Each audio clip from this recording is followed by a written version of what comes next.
Hello. Hey, girlfriend. Oh, shit. Here comes Leroy. Hi. You accidentally called Leroy by addressing me. All I have to do is move Vocally. a little bit. And he's like, what the fuck? What's going on? What are you doing? Yes. What are you doing? Why are you getting close to mom? What's going on? What's happening? It's true. It's true. Little boy do a heckin' protect. Our sentinel, Leroy. Yes. You know, Bo has never been a guard dog. Mm-mm. Leroy kind of isn't either, but he's just like very involved. He has some instincts. He's more of a hunter, though. Yeah, he's just very involved. And Bo in is everything. too, but Leroy's just way better at it. Mm-hmm. He has a higher prey drive than Bo does. Yes, he does. Bo's been around cats, and he's been like, okay. He's curious about them. I don't even think he's okay. Well, whatever. He's not immediately ripped them apart. Okay. That's the deciding Fair factor. enough. Bo has never destroyed a cat limb from limb. And to our knowledge, Leroy hasn't either, but he wanted to. Yeah, no, definitely. It was a neighborhood cat. It did not get hurt. It escaped, though I don't know how. I hear like a hum. I do think it's the freezer. No. It's like when I talk. You hear that? Wow. Wow. I mean, now that you're making the sound, I do. No. But Like after it stopped, listen. Wow. it's almost a little. It's not even quite an echo, but it's a reverberation of Yeah, some it's kind. freaking me out. What's going on here? I used to have this shit nailed down.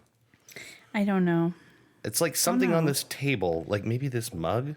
No one wants to listen to this. We've had this issue before. Sometimes it's just stuff on the table. Move this metal mug. Okay. Wow. Nope, still happening. All right, whatever. It's not important right now. We'll figure it out later. Sure, this is really fun to listen to. Yeah, it won't be noticeable. I think there's a word for that. It's like a... I don't know what it is. Why are we still talking about I don't know. Stop bringing it back up. I can't stand it. It's driving me crazy. Anyway, I'll just try and ignore it. And we are back. This is a podcast that we do. And we're here doing it. Mm-hmm. That's our tagline. Yes.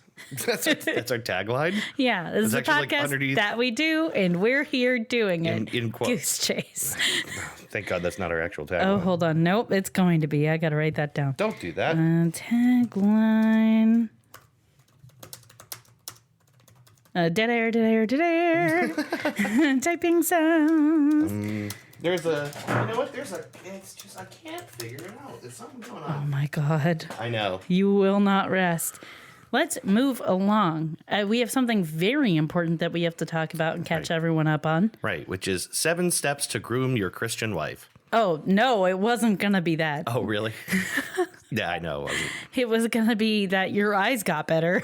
Oh, that's so unimportant. I Let's know. talk about That's why it. I was going to bring it up. But now you brought up the Christian wife thing. No, And the now thing you is, have to address it. I definitely want to talk about that. That's why I did that, because I want to talk about that at the top here. Okay. But first, I didn't know it was possible Yes. after 5 years away from the eye doctor that you could go in and get an eye exam and they go, huh, your vision actually got better. Wearing your horribly out of date glasses for so long did Yeah. you a favor. I didn't know that it was possible. Because basically, if you're nearsighted and you grow up having glasses, Yeah. basically every time you go into the eye doctor, your eyes are a worse. little bit worse. Yeah, Or they're- mine actually stayed the same for a very long time. But Okay. Yeah, mine got worse like year after year, all the way clear up to probably adulthood.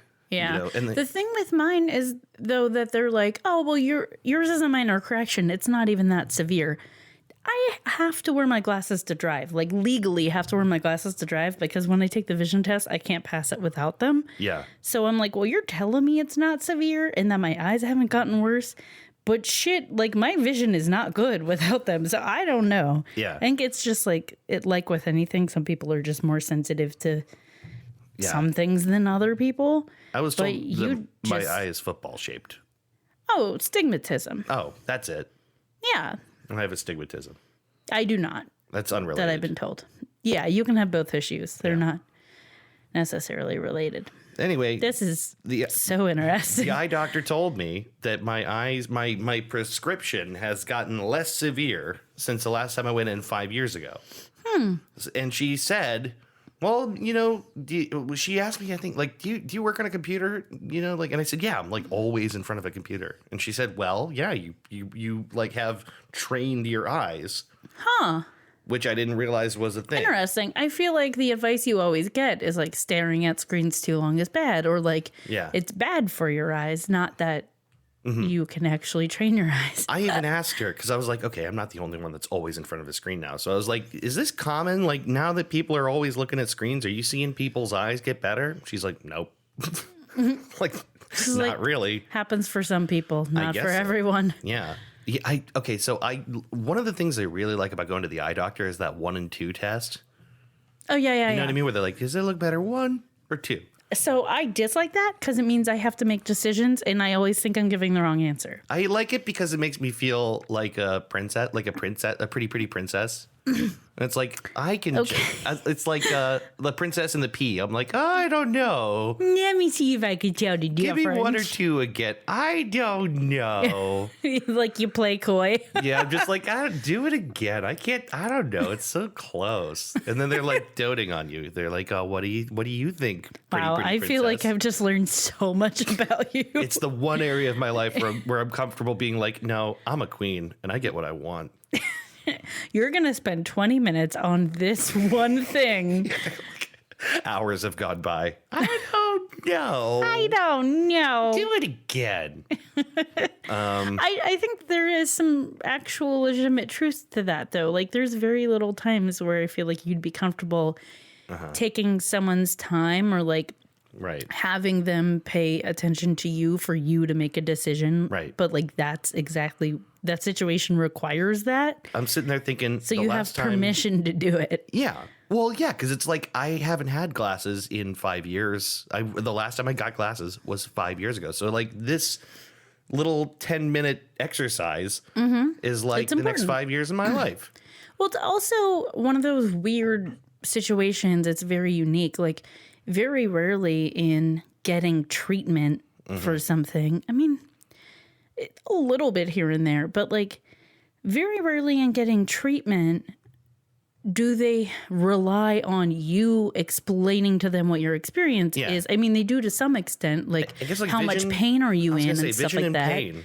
But like they can't see through your eyes. They don't know what you're experiencing. So you need to tell them. So it's important that they spend the time to do it and you're giving them accurate answers. So your prescription is right. But and meanwhile, they're it's going, a unique why situation. isn't there a 3? I want to see option 3. I'm special. I don't know. Okay. Let's talk about the Christian wives, I guess. Oh my God. Yeah. Okay. So the thing is, I wanted to talk about this. Because this just came up this morning and I'm just kind of chomping at the bit about it. It makes me so incredibly angry. It's so Chris sent us this. He said stumbled across this in the wild. I'm very curious where he found it, but I didn't ask. Yeah. This is, I don't advise, I don't know. Yeah. If you go to this site, have an ad blocker, don't give them money. Yeah. But the website is biblicalgenderroles.com. And the article in particular is called 7 Steps to Grooming Your Young Christian Wife. And if you if you have the stomach to start there, the word grooming obviously is like a big red flag. I feel like we've probably discussed grooming on this podcast before with the amount of like cults and stuff that we've talked about. I'm not 100% sure, but if we haven't, it's a glaring omission. If you don't know what grooming is, basically it's a practice of manipulation, usually in reference to abuse of young children to set them up for like future abuse. A lot of times it's sexual abuse, but not necessarily, but it's like manipulating the situation and their patterns of behavior and making them comfortable with things that they normally wouldn't be comfortable with over a long period of time in order to get the behaviors the perpetrator wants in the future. It has a negative connotation because it's a negative behavior. It's manipulative and abusive. Yeah, right. It's the idea of making someone precisely the kind of person you want them to be for your own selfish reasons. Yeah, and by whatever principles. in the gall to think that you deserve that anyone thinks that that's okay makes me so angry. But Carrie, you talk about the article. You say that, but I on. got you like locked down like that. I mean, I've been working on this. I'm going to kick you in the Watch nuts. as I say the magic word pineapple, and then you get up and go get me a cup of coffee. Wouldn't that be funny if I conditioned you to get me a cup of coffee? Wouldn't that be so hilarious? Why would the word be pineapple? Because it's like a code word. It's like the Manchurian Candidate. Why wouldn't you just be like, bitch, coffee? Because it's more fun if it's a code word that's unrelated. I think you're just really bad at this. It's it's just like the code word that activates the subject. But what do you say when you want me to get you pineapple? Coffee, obviously. That's what I was going to say. Yeah, so this article, 7 tips for grooming your young Christian wife. And all of those words are super important. It was basically an article that is a response to a question that someone sent in. Sometimes, like, Poe's law applies, and I, like, cannot quite tell sometimes if I'm reading satire or if I'm reading something so... Explain like Poe's obviously law? ridiculous. Well, Poe's law is the idea that like a sufficiently advanced satire Is nearly indistinguishable. yeah, if not fully indistinguishable from like reality or whatever. So the person who I guess is a reader of this blog is the setup, and they sent a letter in about their problems with their wife. This guy in the letter is like 24, 25, and his wife is 18, and they've been married a year. So you can leave it to yourself whether she like got married on her 18th birthday or whatever. I don't know. It's whatever. Just move right past that into basically they're having problems with their budget. He's having problems keeping her from overspending her part of the budget. Also, there was no elaborate discussion of what the budget was. No. He says he's able to keep on his budget. Right. She goes over hers. No idea what he's allowing her as an allowance to be his wife. We have no idea what her part of the budget is. It's very possible that it's impossible to keep to it. Right. I would not put it past this sort of person. Yeah. But All of that is like mundane, Yes. like manipulation in some sense. It's like, okay, it's not good, but it's like we haven't entered into freaky deaky territory yet. But where it gets interesting, to say the least, is where he's asking about, like what are the circumstances under which I can spank my wife as punishment? yeah, basically he doesn't want to just take her card away.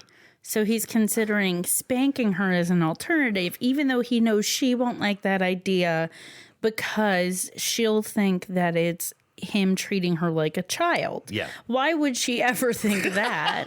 I don't know. Maybe because you're treating her like a child. And you're like excited about the fact that she basically is a child. Yeah, that's okay. So let's just move right into the answer to this article, because that's basically the question. This guy goes in a long explanation of the prerequisites and the ways that you can manipulate essentially your wife. He doesn't put it that way, but he starts the article off by like reframing the whole conversation. Like, humanists will say that grooming is a bad word.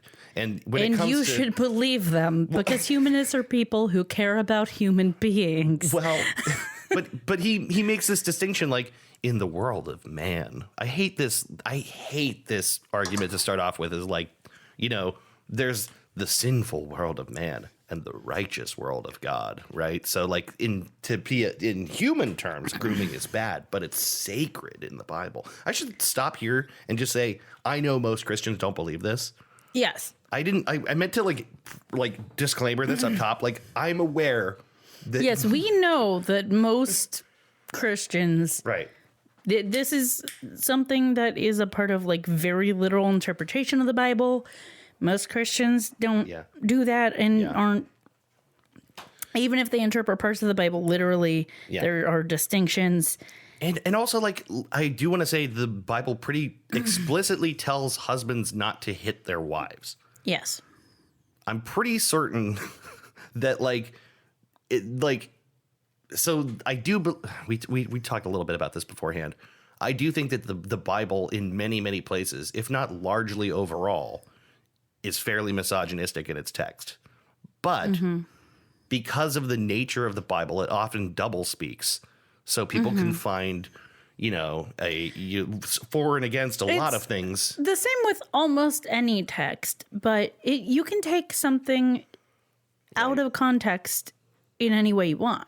It's the same with like scientific research. You can manipulate evidence all you want. If you're not trying to be objective, if you want something to say what you want it to say, you can manipulate something out of context and have it mean what you want it to mean. Be very selective. It's no different from the Bible and in the Bible. Like, people do it all the time. There's so many cults that are built around like the beginning that begin with Christianity and go off the rails. And a lot of it is due to these very specific interpretations of messages from the Bible. Right. And what they decide it means. But this is a version of that. Yeah, I just felt like I needed to like disclaimer that up front is like, I'm aware that you can find, you can find justification for this kind of shit in the Bible just as easily as you could find, the exact opposite. Yeah. I'm not stupid. I'm not trying to color Christianity But like decent one way. human beings should just know that you don't abuse your wife and then say that God told you to. Right. So this guy has rationalized in his head, like, well, what are the ways? Because obviously, here's the part he doesn't budge on is clearly we need to groom our wives to be what we want.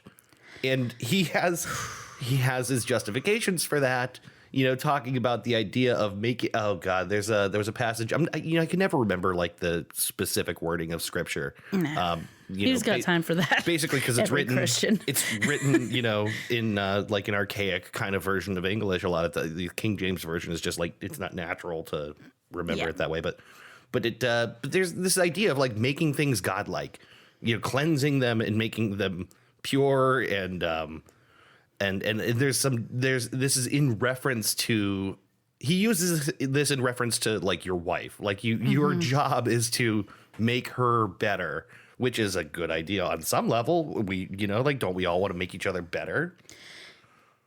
Yeah, but it's not like the thing is we want to help each other be the best version of ourselves with the consent of each other. Right. It's a matter of supporting people, not like bending people. It's like if you came to me and you're like, I'm having this problem and I know I need to address it. My response would be, okay, what can I do to help you address it? Because we're partners and I want to support you and be helpful.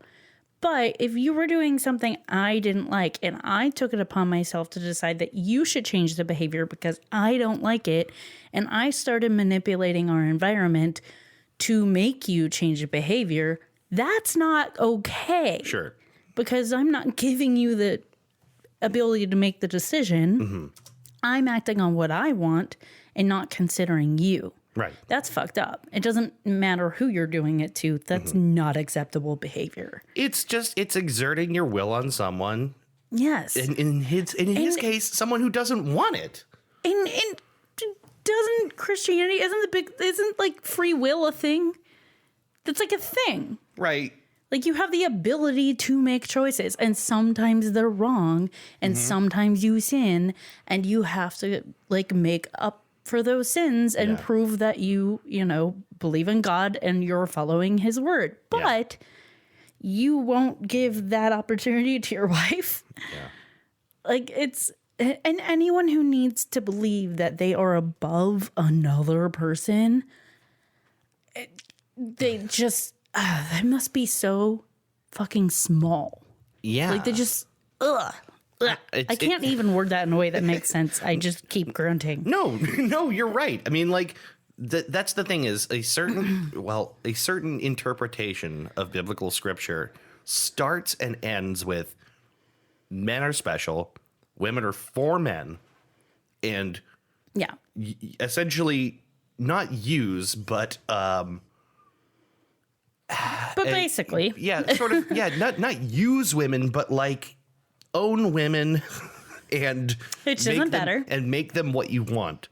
Like there is a certain biblical interpretation that says that's not just okay, that's what you're supposed to do. And if you're the kind of person or you were like raised in the kind of environment where that feels virtuous, I just can't imagine. You're right. Small is the word. What kind of a person do you have to be? Yeah, and I don't mean that in any physical way. I just mean as a personality, as a human being. How short do you have to be? Well, I just imagine someone being like, why are you making fun of his genitals? Like, no, I just mean small in the sense of like, I don't know. as a person, That's as some real like your tiny own dick energy. ego, the way you feel about yourself must be so small that you have to make everyone else feel like dirt so you feel like you have power.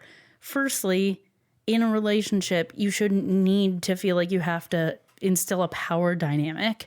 That's fucked up. And secondly, like you need, like in any other situation, we'd be telling people like you need to deal with those issues, because the fact that you feel so badly about yourself and the only way that you can feel good is to be bad to other people is not good. Well, of course, like if we're gonna put our heads inside this author, being bad to other people isn't even part of the equation. Right. He thinks it's godly. Right. The 7 steps, by the way, have hallmarks of abusive behavior built in. Oh, absolutely. So like one of them Sure. is I didn't read this, by the way. I didn't read the whole thing. I read like the first paragraph, and then our other friends and Dave read it and reported back a little bit about it. I couldn't do it. I'm angry just talking about it. I couldn't read it. one of the prerequisites is that your wife should be young.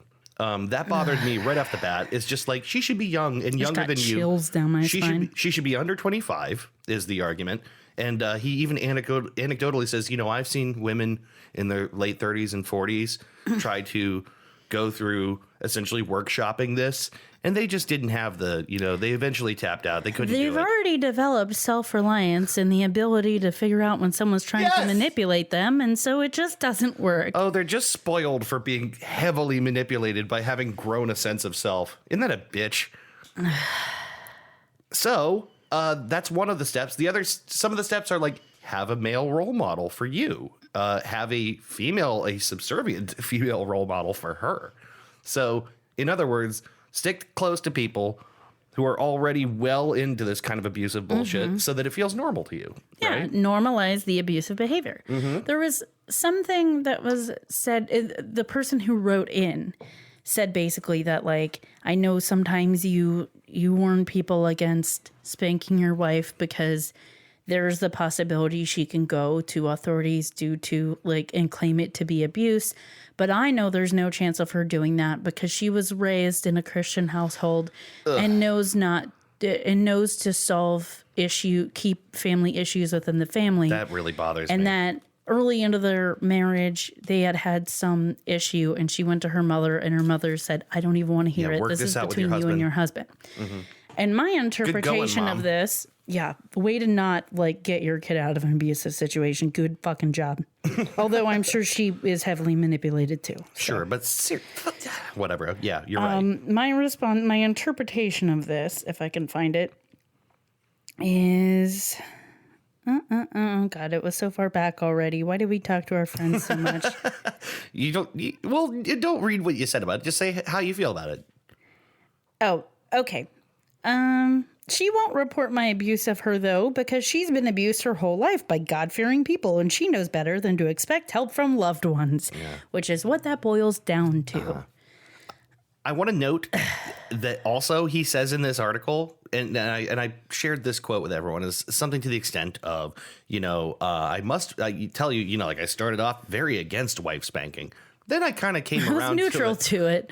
And now I really believe in it. Now it turns me on. No, he says that I was neutral toward it, but now I recognize it as one of the most effective ways of however he phrases this euphemistically. Once I started beating my wife, I realized I really get off on it and want to do it more. But this is the important thing. He says later, do I spank my wife? No. Why is that? She's from she's a little older. She's basically from like a more feminist perspective of Christianity. He fucked up. And he says he wouldn't tolerate it, but she wouldn't tolerate it because she's basically more modern and feminist. But he says he's found, you know, other more effective strategies with his wife than spanking his wife. I can't believe it. How about treating her like a human? Wife. How about treating them like people? Well, yeah, I'm sure that's not in the mix, but I'm sure he's got strategies. I hate all this. So anyway, this has been Goose Chase. Oh my God. It's We'll see starting you on next this note. week. The thing is a little sneak peek into the very near future. It's going to tie in. Not the religious side of it, but the manipulation side for sure. So that's something to look forward to. Let's talk about something less absolutely awful, but still not good. Okay. And the fact that our dog Leroy is a total asshole who just fucks up in more new and astounding ways every day. We're still going to talk about other stuff. Yeah, All right. because I wanted to. I didn't know we were going to read that awful article earlier. Okay. So Leroy learned he could get out of the backyard in yet another way, and I was outside with him and hadn't heard him jingle for a while and looked for him and saw him on the other side of the fence. So I had to run around in like my sleep dress that wasn't dressed, in my bare feet with the leash to go get him. And luckily, he seems very motivated to get out, but not necessarily motivated to run away. Yeah, that's actually kind of funny to me, is that he gets Yeah. out and then goes around the other side of the fence to be like, check out what I did. Yeah, he's just on the other side of the fence sniffing the bushes. And I'm like, well, thank God you didn't run into the street. Yeah. But like, lunatic. And then the next morning, he and we have like a food container for them that holds like most of their food, so I can just scoop it into their dishes. And I finished feeding them. They ate their whole breakfast, and I must not have closed the lid all the way. And so the next thing I know, I'm like putting everything away, and I hear munching, and I look down, and he's got his head in the container. I'm like, oh shit. So I shut it all the way, thinking if I actually shut it the way I should, he won't be able to get into it. So I go take my shower. I come back out, and he's not on the couch where he usually has settled in by that point. It's like our routine. So I look in the dining room where the food container is. He's 5 feet away from the food container, sitting up, staring straight ahead. Like, you know when you catch a kid doing something they shouldn't do and they just like go to the furthest side of the room they can and like sit stock still? That's what it was.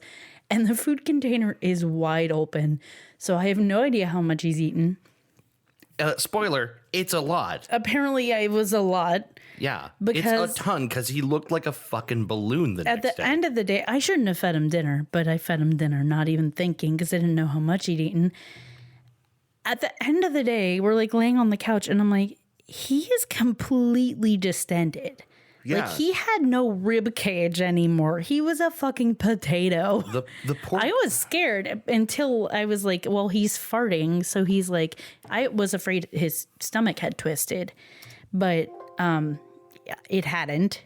And he was fine.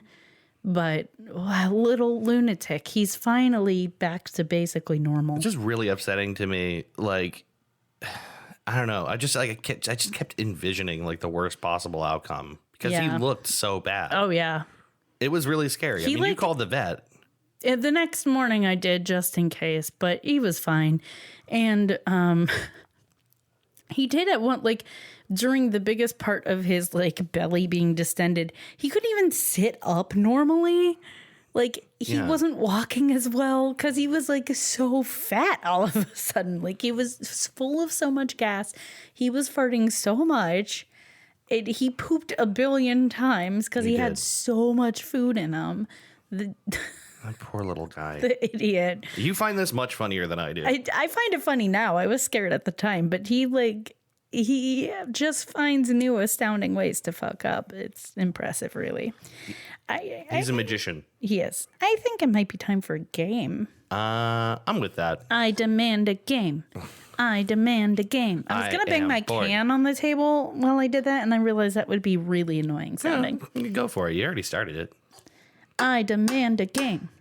I demand a game. I'm sorry, well. that probably is really annoying. The people have spoken. I have a game. All right. What is it? It is Chutes and Ladders. Oh, okay. And it takes approximately 35 minutes to play. Well, let's fuck off on this podcast and go do that then. Now, let's do an audio podcast of us playing Chutes and Ladders. Okay. God, wouldn't that be horrible? Yeah, let's do it. All right, a move 5. Oh no, it's another shoot. You no. can't see what just happened, but it wasn't good. Shoots and ladders is like It's not fun, right? it's like basically the most illustrated like random dice game ever. yeah. It doesn't it's like it's just a series of fails and successes, and it's really true RNG whether you win or not. Yeah. Let's not do that. Let's instead play a game called Trues and Fizz. Yeah, right. You mean to tell me why you wouldn't happen to mean It's time for Trues and Flues. Time to play Trues and Fizz. Everyone's playing a famous game, the game that's taken the internet by storm. It's time for Trues and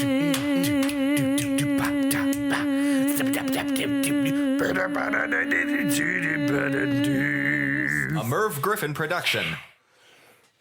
All right, let's just play it with no explanation. No, I don't think I could do that. I think I really need an explanation. You need an explanation? Yeah. All right, well, I've never played this before. Trues and Fnews is a game where you have 100 tiles and you roll a 6-sided die to move forward. And if you land on a ladder, you go up. And if you land on a chute, you go down. And the goal is to get to space 100. Wait, fuck, that's chutes and ladders. Shit. I got chutes and ladders on the brain.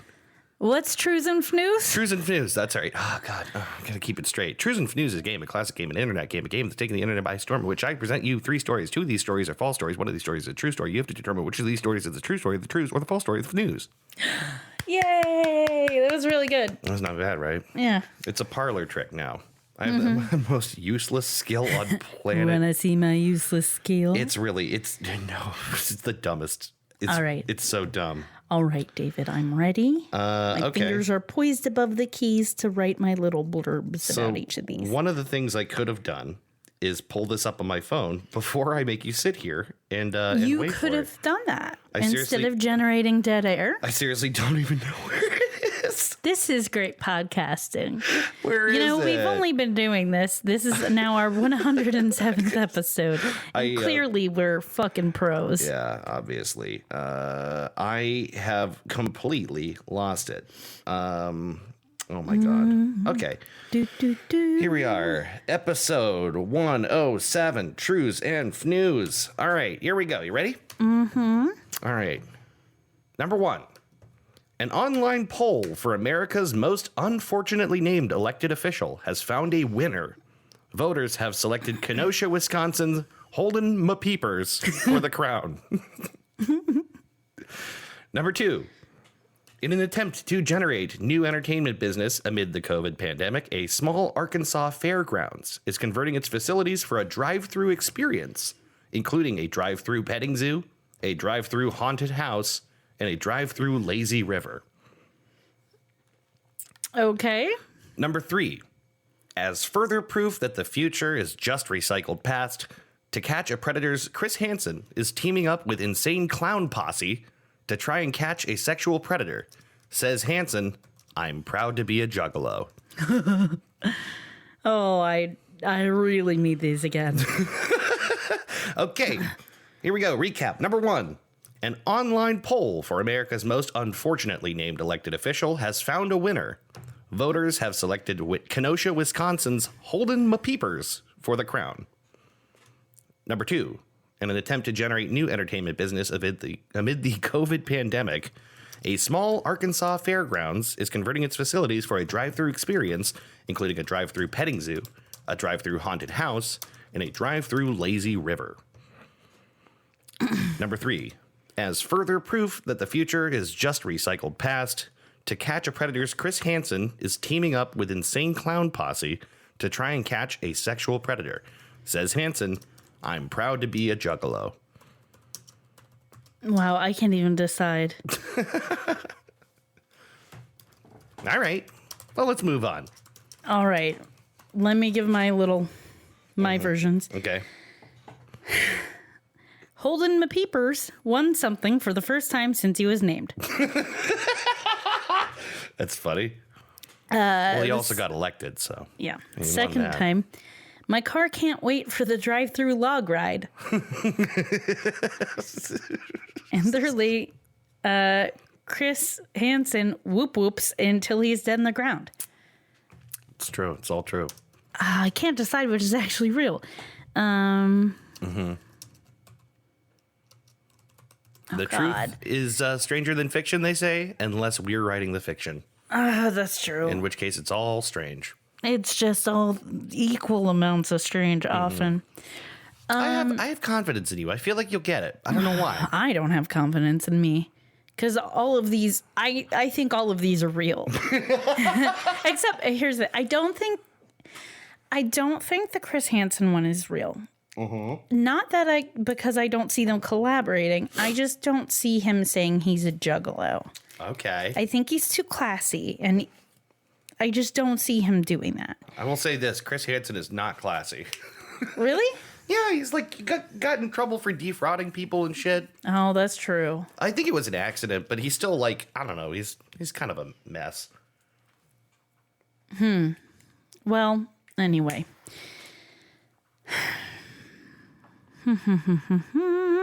Although I guess I can't necessarily put it past him to like write on someone else's fame to get an audience, but Right. I feel like the park thing, the drive-through experience is very possible, but I don't see how you would do like a water rides. I like the idea of the drive-through petting zoo and just like holding your hand stiff and just like bonk, bonk, bonk, bonk. Almost like at the end of a sporting event where you just like Right, hold just your hand high-five out everyone. and you just like smack animals in Yep. the face as you drive by. Yeah, right. You got to pet them all. At 30 miles an hour. Pokemon. Did you say 3 or 30? 30. At 30 miles an hour. I pet 200 animals. Holding my peepers. Holden Mapeepers. MAHPEEPERS. RS. Yeah. I got lost in the E's there. You did. You just wanted to add. It's kind of like when you spell the word banana and you add too many annas. Yeah. Or Mississippi. I think I'm going to say that Holden my peepers is true. Holden Mapeepers If is Holden true. my peepers is wrong, I don't want to be right. Is what I'm saying. Let's get that. Let's cross stitch that on a pillow. I'm going to go canvas for Holden my peepers, and that's what I'm going to say. That's your guess. Holden Mapeepers. Yeah, I'm going to go for it. It's not him. No. Which is the true one? I'll give you a second guess. I'm going to say it's Chris Hansen. It's Chris Hansen. Fuck. Yeah. That bastard. So Chris Hansen, talk about like a kind of, I don't know, it's not fair to say fall from grace, but like the dude had like a huge national TV show, Yeah. and now he's just on YouTube talking to ICP and other people. He's got a YouTube show. This is kind of like a long way for a dude like that to go, right? And it's not like the concept isn't interesting to people still. Like people still want to see predators get caught. Yeah. So why is Chris Hansen on YouTube talking to ICP?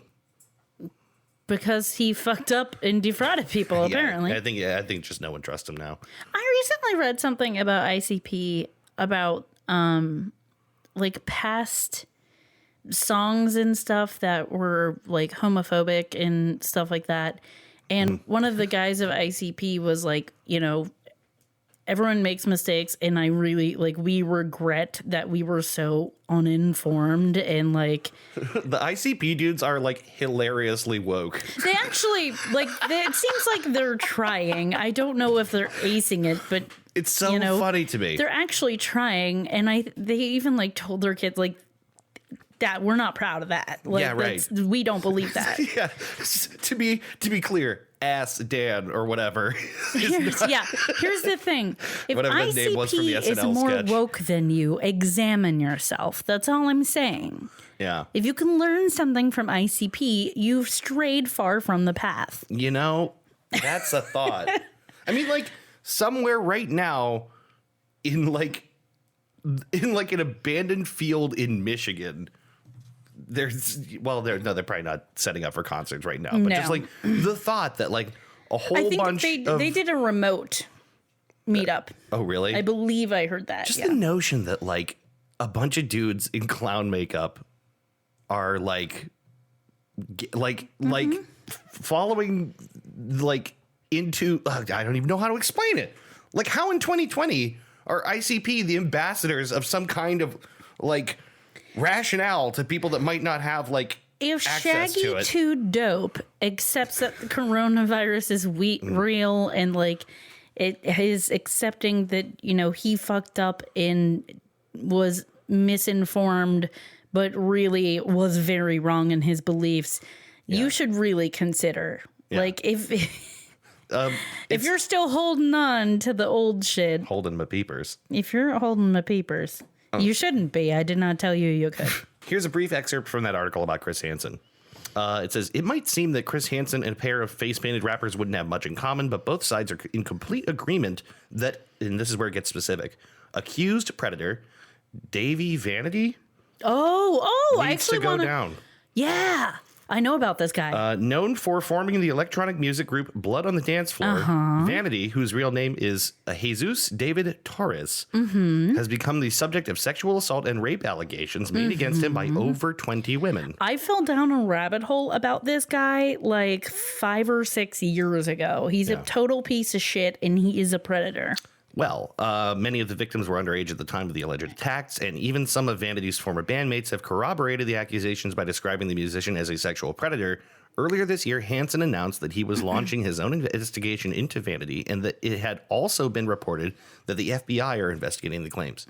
Band members have quit because of him, and members of other bands refuse to tour with them because of him and his actions and seeing him lure young girls. Like, most of their audience was like 12, 13-year-olds. Oh, really? It's like, it's kind of, it's like it's a lot of electronic music. music, but it's that kind of like gothy, emo, over dramatic, almost theatrical kind of thing that like when you're really young and you have a lot of feelings, Right. you don't know how to process what you're going through. You're like, yes, tell me how fucked those bullies are. The kind of thing that doesn't look good on like a dude near 40. Right. But he's a fucking predator. I don't even know how I learned about him originally because it's obviously not my style of music, but I somehow heard them mentioned and I'm like, what the fuck is this shit? And I like started watching their music videos and stuff to figure out what they were. And I was like, this is not my thing. And then I started seeing comments about like him being fucked up. I'm like, well, what's this? Doing Goose Chase long before Goose Chase started, basically. Yeah, I actually would watch that show. So I don't think it's a video. I think it's a podcast basically on YouTube, but I would listen to the I kind of want to know what ICP has to say about it. Like, I'm sure they know stuff. Yeah. Well, the thing is, they kind of could offer, and not just them, but like anyone who is a musician and goes on tour and maybe has young fans can offer a viewpoint of like, sometimes you're put in weird situations because you have young people or vulnerable people who look up to you and your music has impacted them. Yeah. But you're the one with the power. Yeah. So like you have a responsibility to keep the situation healthy and safe for them and not groom them, which he has done, and use them and be a fucking pedophile. So basically, we will be accepting your submissions of photoshops of Chris Hansen in ICP makeup. Oh, absolutely. Please send them to goosechasepodcast@gmail.com. Just such a weird Chris Hansen saying, I am proud to be a juggalo. Can you hear that in his voice? I can. Why don't you have a seat over there? I'm a juggalo. He's like, okay, Chris Can you Hansen. imagine guy walks into the kitchen, starts eating pizza, and then Chris Hansen walks In in, full juggalo makeup. walks in, kind of hungry, huh? He's got like the full. Hey, why don't you have a seat over there? One of my favorite reductress. What I'm here to tell you is I'm Chris Hansen, And I'm a down to juggalo. whoop whoop till I'm dead in the ground. One of my favorite reductress articles is basically a take on discussions of very personal choices people make when they have a kid, things like whether or not to circumcise. But it's that style of article about being a juggalo Yeah. and getting their baby like body piercings. I think you and shared stuff. that with me. I have shared this with our friends no fewer than 2 times. It's so well written. It's so fucking funny, and it makes me laugh every time I think of it. I cannot get over the idea. If you can find it, it's a Reductress article, and I think the title is something about. Oh, I can't remember the title. Yeah. But I remember a line from it being something along the lines of, "My baby is gonna whoop whoop." I'm still picturing Chris Hansen walking into the room in ICP makeup. Oh, it's great. Kind of a hot day. Why don't you grab a Faygo? Have a seat over there. I'm Dateline's Chris Hansen. Whoop whoop. Oof. I don't think I've gotten a single Truth and News right for the last several times I've guessed. I think that's maybe. I think it's true. That might It's be getting accurate. harder because we're getting better. I think and so. I'm not getting better at guessing. Yeah, I can't. I think I got We're last week's learning. one right, but I don't usually. Yeah, you did get last one right. Do you want to take a break? yeah. And then I'm raring to go on this episode. All right, let's take a break. God, we've gone so long already, and it's probably going to be a long episode. Yeah, it's fine. Strap in. Yeah, We'll you're see, in for a treat. We'll see you in a minute. Stick around. Yeah.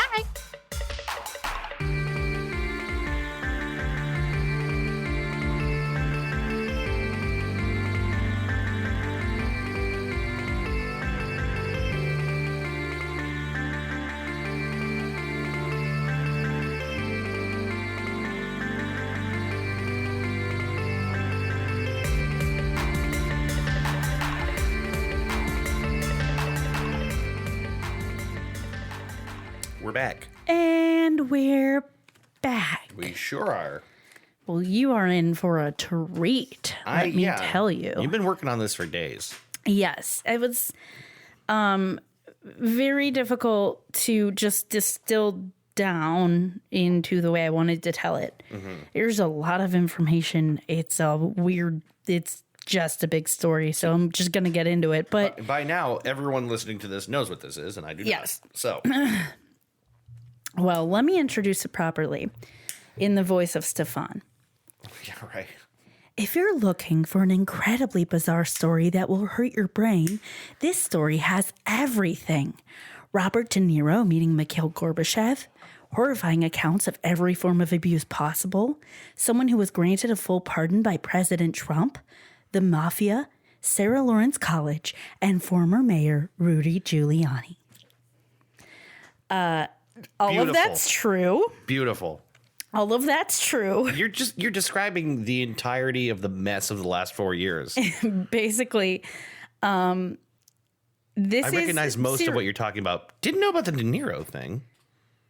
This all is included in this story. I will touch on every single one of those What the things. fuck did you do? What have This- you, what all have of you this- done? All of this is involved. Okay. But seriously, this is your trigger warning. This is a tough one. I will be talking about manipulation and lots of different forms of abuse. There will be some fairly graphic descriptions. I avoid being graphic where I can, but sometimes it's necessary to tell, what happened to the victim. So the name of this, I'm taking this from the article I got most of the information from, which was from The Cut. The Stolen Kids of Sarah Lawrence was the name of the main article. Holy shit. Yes. So let me just go. So this took place from the years 2010 to 2020, still going on, kind of. And so in case you don't know, the setting, let's paint a setting. Yeah, 2010, Sarah Lawrence College, which is a private liberal arts college in Yonkers, New York, which is a close suburb of New York City. There's a very, very faint bell ringing for me right now, and I feel like that bell should be louder. Maybe I had never heard of this until I saw this article. And the article was recent.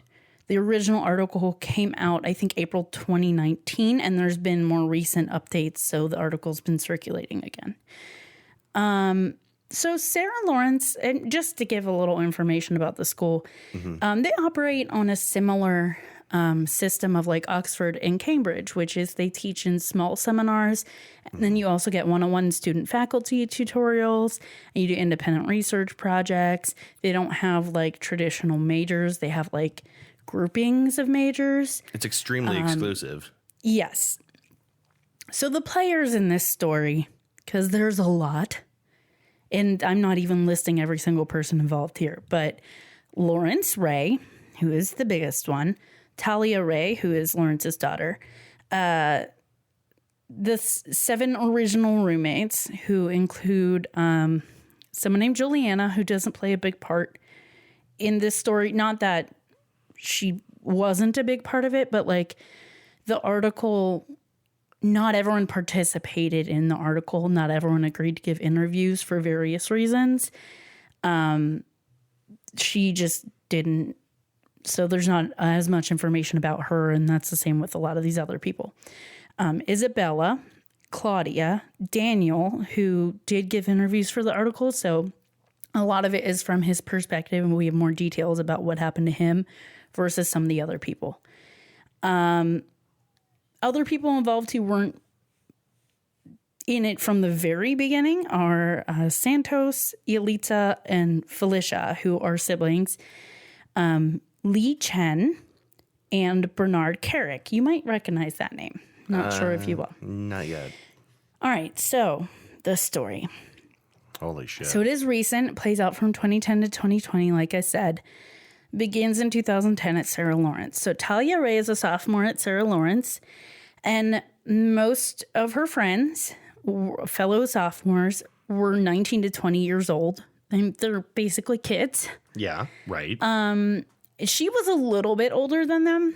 She started school a little later than them, but she became like the unofficial friend group leader. You know, there's always that person. Yeah, sort of like implicit alpha. Yeah.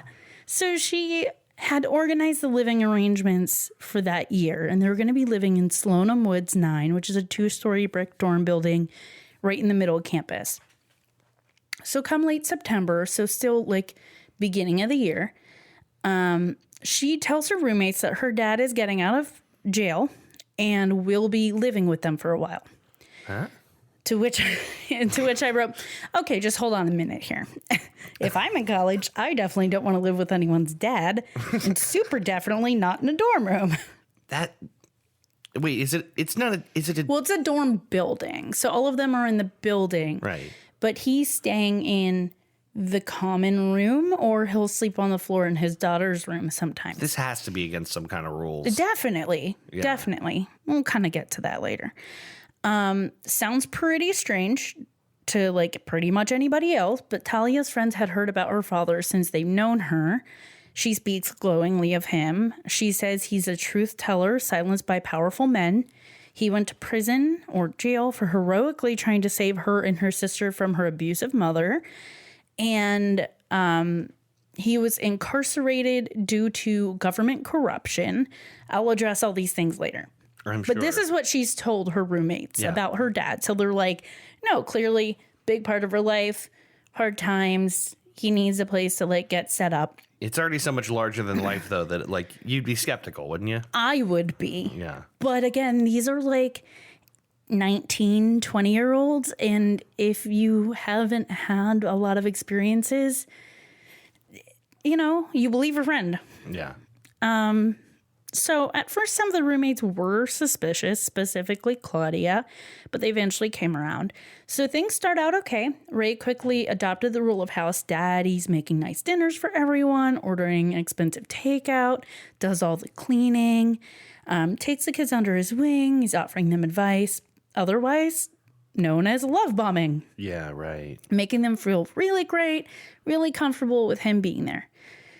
So he tells them lots of grandiose stories, tales of him being a government agent, being an international CIA agent, recovering Stinger missiles off the black market, engineering a ceasefire in Kosovo, referencing relationships to high-ranking Marine officials, and he espouses Marine values.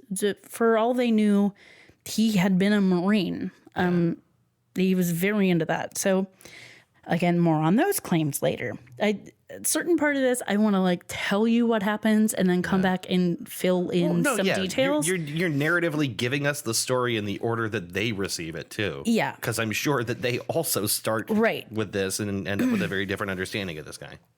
So Talia's roommates learn that Ray is a good listener. He engages them in deep conversations. He screened things like the cosmos in the living room. They'll like sit on the floor and on the couches and watch it and then have deep discussions afterwards about the universe. Okay.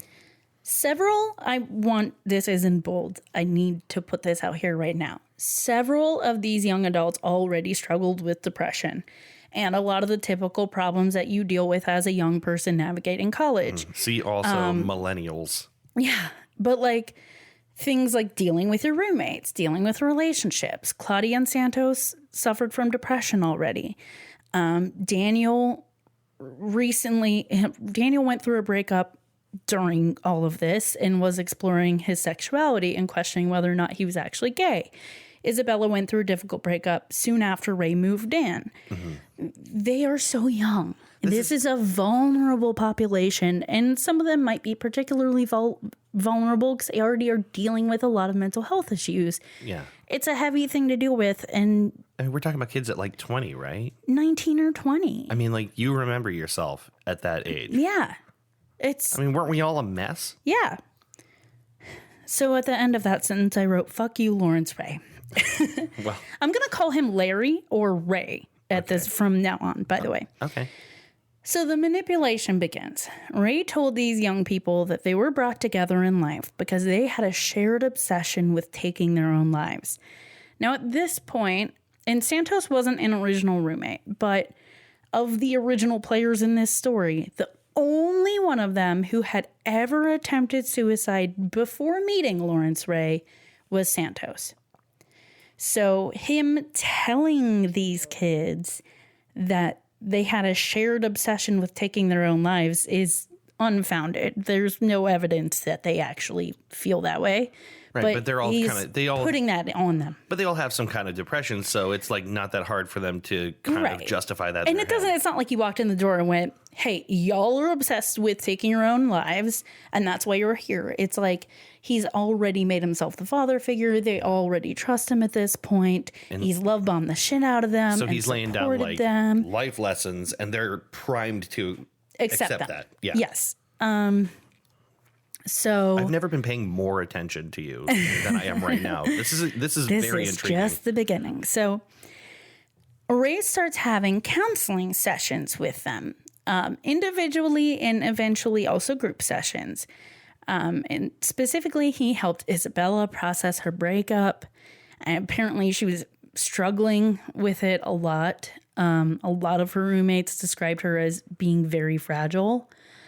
He often convinced them that they had experienced traumatic abuse. He did this to all of them, usually by the hand of a family member or close family friend. And we would know this as a distancing tactic, right? Isolating people from their support systems. Push the family back a little bit, question their relationship. Before winter break, Larry calls Isabella's family and told her mom that as a child, Isabella had been abused by a family friend, and if Isabella went home for break, she might commit suicide, so she wasn't going to be going home. And he told her mom, "You let this happen to her." All of this shocked Isabella's mom because she was very close with her daughter, and she had never been told any of this. She had never heard this before at all. It's noteworthy, though. He makes the call. Isabella doesn't. He makes the call. So I'm gonna give a little sneak peek into the future. From this point on, Isabella's mom has not seen her since then. This is probably in 2010. When you started with the missing girls of Sarah Lawrence. Missing kids, yeah. Missing kids. I mean, lost. Lost. Stolen. Stolen. Man, every variety. Anyway, yeah. When you started with that, I assumed that some people were going to turn up missing. We'll get there. So she has not seen her daughter really since then. After winter break, Talia's... Oh, hold on. I skipped ahead. Okay. Hold on. Boop, boop, boop. Where'd I go? There's so much writing on this page. Yeah. I kind of think you can't talk about the in-depth like abuse of like 6 or more people without writing a lot down. Oh yeah, it was really hard to make something that made sense. I will say the article is really well written, and I still left stuff out. I tried to include as much as I feasibly could, but it's just like it was hard to organize it in the way that I wanted to tell it when there's just so much. Yeah. So over winter break, because it's a college, you can't stay in the dorms over the breaks. So over winter break, Ray rented a 1-bedroom condo on East 93rd Street from his friend Lee Chen. He shared this with Talia and his daughter and her boyfriend at the time, and Isabella. Ray dictated how and when they would eat, sleep, and what they would do. After winter break, Talia's boyfriend broke up with her because he found this whole situation disturbing. He was not okay with it, and he breaks up with her and leaves the situation. So Talia's boyfriend. Yes, that's Larry Ray's daughter. Okay. So spring semester, they move back into Sloanham 9, and Ray moves back in with them. So at this point, It's I'd be why like, is Dad moving back in? well, here's the question. I'm a student. This dad had moved in to get on his feet. Right. But clearly he can get an apartment because he had one. Right. Why is he moving back in? It's been established now that he can get his own place. Yes, It's and no he's longer- showering you with like expensive dinners and Yeah, like stuff like that. He has money. And I didn't specifically touch on it here, but they do discuss in the article where his income supposedly comes from. But it was just one thing. It Regardless, wasn't necessary. He has money. It's been established. He could Yeah. get his own place. Anyway, he moves back in. Who knows why everyone was okay with this. He continued the family dinners and the house meetings, but now the house meetings start to feel mandatory. He lectures them on Q4P, also known as Quest for Potential, which is a possible future episode. I didn't look into it too much. Oh, is it like kind of like a self-help It's like seminar a type thing? philosophy. Yeah. Okay. So it's a philosophy by Larry's friend, David Birnbaum, who is a Diamond District dealer, but also made up this philosophy. He has lots of YouTube videos and all that. The main facet is all energy in the universe is powered by the quest for potential. That It means absolutely nothing to me. word soup. Yeah. So Claudia initially distrusted Ray, but she was intrigued by his ideas, and eventually she engaged in his counseling sessions. Daniel also found Ray's philosophies to be incoherent, and found it strange that Claudia suddenly began to buy in.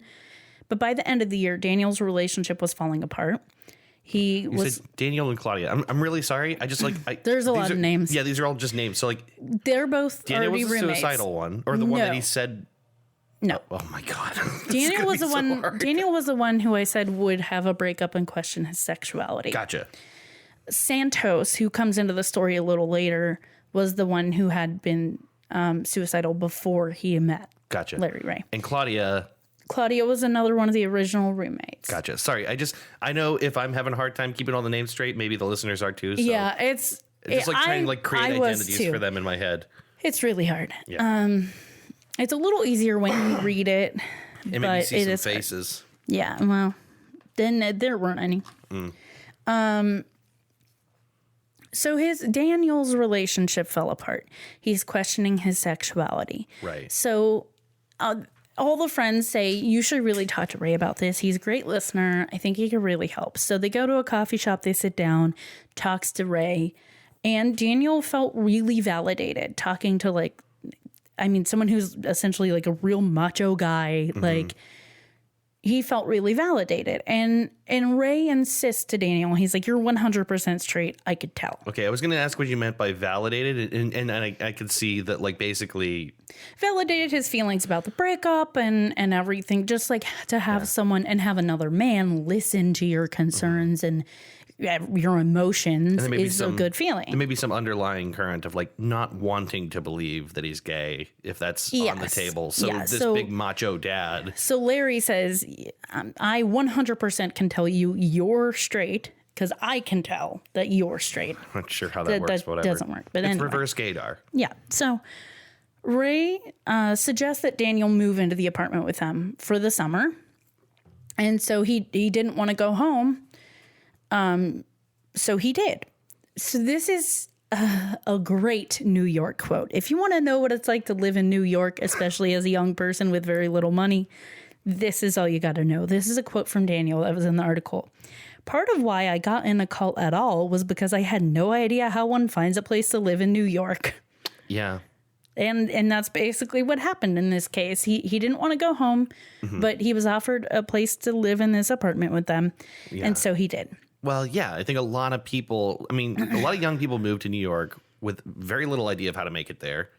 And then you slog it out. And if you work, If you can make it there, you can make it anywhere. if you can, yeah, no. So like, it's definitely not easy. I think a lot of people fall into whatever living situation they can find. Yeah. It's very hard. And this one isn't great. This is a 1-bedroom apartment with multiple people living in it. Right. But not that uncommon in New York, I bet. Not uncommon in New York, I'm sure. So that summer, every morning they wake up to the song Baba O'Reilly, the implication being that Ray would navigate them through these teenage wastelands they're experiencing. Oh my God. Again, they have family meals and movie nights. He bought them expensive clothes and shoes occasionally. They have steak dinners at upscale steakhouses. He has a limo driver on call all hours of the day and night. Wow. Just if they just want to go somewhere, not even necessarily somewhere special. They often go in a limo. On nights that they stayed in, though, they would have a late dinner. And they would have these basically group therapy sessions. I bet they would go very late. I bet they would be very exhausting and break them And then down. they'd wake up to Baba O'Reilly. Oh my God. Okay. So for what it's worth, just a brief detour here. I used to do when I was in church. I used to do these like mission trip type things. Okay. Where they send you somewhere. And even though you're a fucking knucklehead kid who doesn't know how to hammer a nail, you work on someone's house who's poor. And then somewhere. you fear for the structure of that person's house. Right. So there's like a bunch of kids running around who don't know how to screw a screw or cut a board, right? And they're and then you so you work in the sun all day. You eat a shitty little lunch. You go back and have church like for most of the night. You're up really late, and then they wake you up at like 6 a.m. And you have to go again. And it because you're staying in a school, which is how they were able to do these things, is like schools are vacant over the summer. So they let kids stay in schools. So they blast some horrible music to wake you up in the speakers, and they flip all the lights on, and it repeats for like a whole week. And then you start to feel like a real sense of like camaraderie with the people you're with, and you don't have contact with people at home. You're And very tired. You're writing letters to people at home, even though they're not sending them. Like you're going to bring them to give to them. So you're reminded that you're not around your family. Yeah. You're made to be very, very tired, very emotional. I'm going to say that is a very manipulative situation there. That's very scary. It's done on purpose though, because they want to break people down, and it's fucked. So sorry, I just had to say, like, I know what this feels like a little bit. Well, here's this isn't skipping ahead too far, like another couple sentences, but it's comes down to sleep deprivation. Yeah, right. It is Exactly. a tactic that is used. It's on purpose. And isolation. Yeah. But so they would have these late night group therapy sessions, but basically one person would come under fire for something that Ray perceived as an intentional slight. And these could be things like they scratched a pan or they broke a plate. Yeah. Like accidents, you know? And these are young kids. They don't know not to use the scrubby brush on that, you know? It's like shit that just happens when you have several people living in a 1-bedroom apartment. Yeah. So Ray's explanation of these things that were clearly a slight against him is that either they were a manifestation of childhood trauma or they were evidence of sabotage. And in that case, they had to write letters to Larry confessing their wrongs and their attempts at sabotage. And Forgive me, Father, for I have sinned. and when you look at the letters, which I didn't get to see, but according to the article, all of these letters contain nearly identical language, which means to say they're obviously very coached. They're starting to learn like a framework for how to see the world. So in these sessions, the whole group would interrogate them, and the session wouldn't end until a dramatic enough conclusion or confession was reached in the form of a breakthrough. Reminds me of Landmark. Remember Landmark? They actually mention Landmark in this. Or no, they mention Nexium in something I read about it, that it was similar to All Nexium. these Nexium-esque Landmark, all these things, there's a lot of similarity. Yeah. So Daniel played the ukulele, and in one of these sessions, one of his breakthroughs was that he played the ukulele because of some trauma perpetrated by his father. I don't know why these things are related. Okay, I'm sorry. But these breakthroughs were, according to Daniel, often made up to end the session because they were sleep deprived. It was going so late that you'll just say anything. It's for the same hoping reason that it's enough for him to be like, okay, that's it. the same reason we don't use information obtained through torture for interrogation. Yeah. It's just people will say anything to make it stop. Yes. So one of the big ones, this is another quote. This is from Daniel. I said when I was a kid, I found a baby bird in my driveway and it was injured, and I held it in my hand and crushed it. I claimed this was a traumatic thing that formed me. The story was entirely made up, but it ended the session. Fuck. I very much understand. That's like so dark. Yeah. So again, sleep deprivation is at play here. He's already love bombed them, starting to isolate them. So Ray encourages healthy eating and a healthy lifestyle, though he lauded the benefits of amphetamine use and took amphetamines in such amounts that he barely slept himself. Claudia, in particular, took to his recommendations, and her parents, who lived in the city, noticed a big change in her. She was unhappier with her appearance more so than she'd ever been before.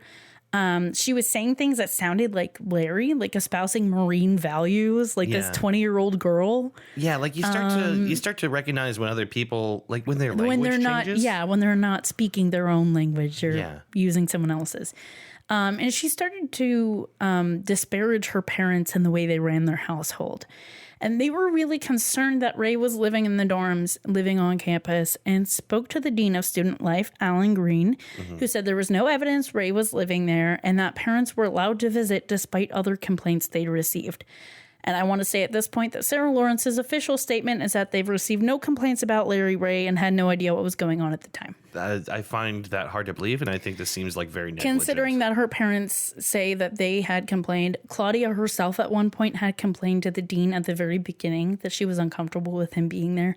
They were aware of the situation and nothing was done. Right. Sarah Lawrence someone was has told. something to play a role in this. The communication chain may have broken down somewhere, Yeah. but someone was told. They and someone are fucked up. responsible Yeah. in some way. Yeah. Obviously not for all of it, but if things had been handled differently, Yeah. the situation could have ended a lot sooner. Yes, they're liable somehow. Yes. So at this point, Ray turns his attention to Daniel's sexual education. So again, he's questioning his sexuality. Oh no. So Larry encouraged Isabella to kiss Daniel. Daniel didn't know that at first that Larry encouraged this. He thought it was Isabella doing it of her own volition. So they start, some kind of physical relationship. And after a few weeks, Larry ushered them into the bedroom for them to have sex while he watched. This happens multiple times, and eventually Larry also participates. Daniel felt weird about the whole situation, specifically this and the living situation, but no one seems to have any issue, so he figured he was the outlier, which is his own personal failing, and so he just leaned into it. Because everyone else seems okay. Why am I just not feeling it? I remember feeling like that when I was trying to understand why the religion thing just wasn't working for me. One of the things that I don't want in my bedroom while I'm having sex is some dude named Larry. I'm just throwing it out there. Noted. So I put this in bold too. Daniel now recognizes there was no consent in this situation and that Isabella was also being twisted by Larry too. Yeah. He knows that they were both being manipulated by Larry. But at the time, it must have been. At the time, he thought that Isabella wanted to make out with him. He thought that was her choice. Oh my God. It's like the cruelest, most awful version of that thing where someone punk takes someone to prom. It's horrible. So Daniel and Claudia leave to go study abroad in England. Claudia now writes a letter to Dean Green, who had met with her parents at one point, stating she completely takes back her former concerns about Larry Ray being a bad, dangerous, manipulative, and sexually deviant man, which is very specific. It's very hard to take back those serious claims. Yeah. And she says that she was tricked by Larry's ex-wife. I'm going to say involved? no evidence is that they've actually ever interacted. And I will get back to like the situation with his ex-wife much later. Yeah. Careful. But that is her explanation, that she was basically put up to it. Okay. So Claudia and Daniel are living abroad in England and, you know, studying abroad there. But they would occasionally meet up with each other to join in on Skype sessions with everyone back home. Okay.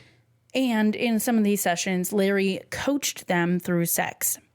So they come back to New York for winter break, and they move into the apartment for that. And then they go back to England. And then when they come back for the summer, Larry welcomes them back to the apartment for the summer. So then school starts again. There's a lot of moving back and forth. So if I say the apartment, they're in the apartment on 93rd Street Sure. that's owned by Chen. That's the apartment. Yes. If I say the dorm, that's Sloanham Woods 9, and that's during the school year. So if they're at the apartment, that's during the school year or after they've graduated. And if they're in the dorms, that's during school. Wait, you just said that weird. Wait, if they're in the apartment, it's off school season.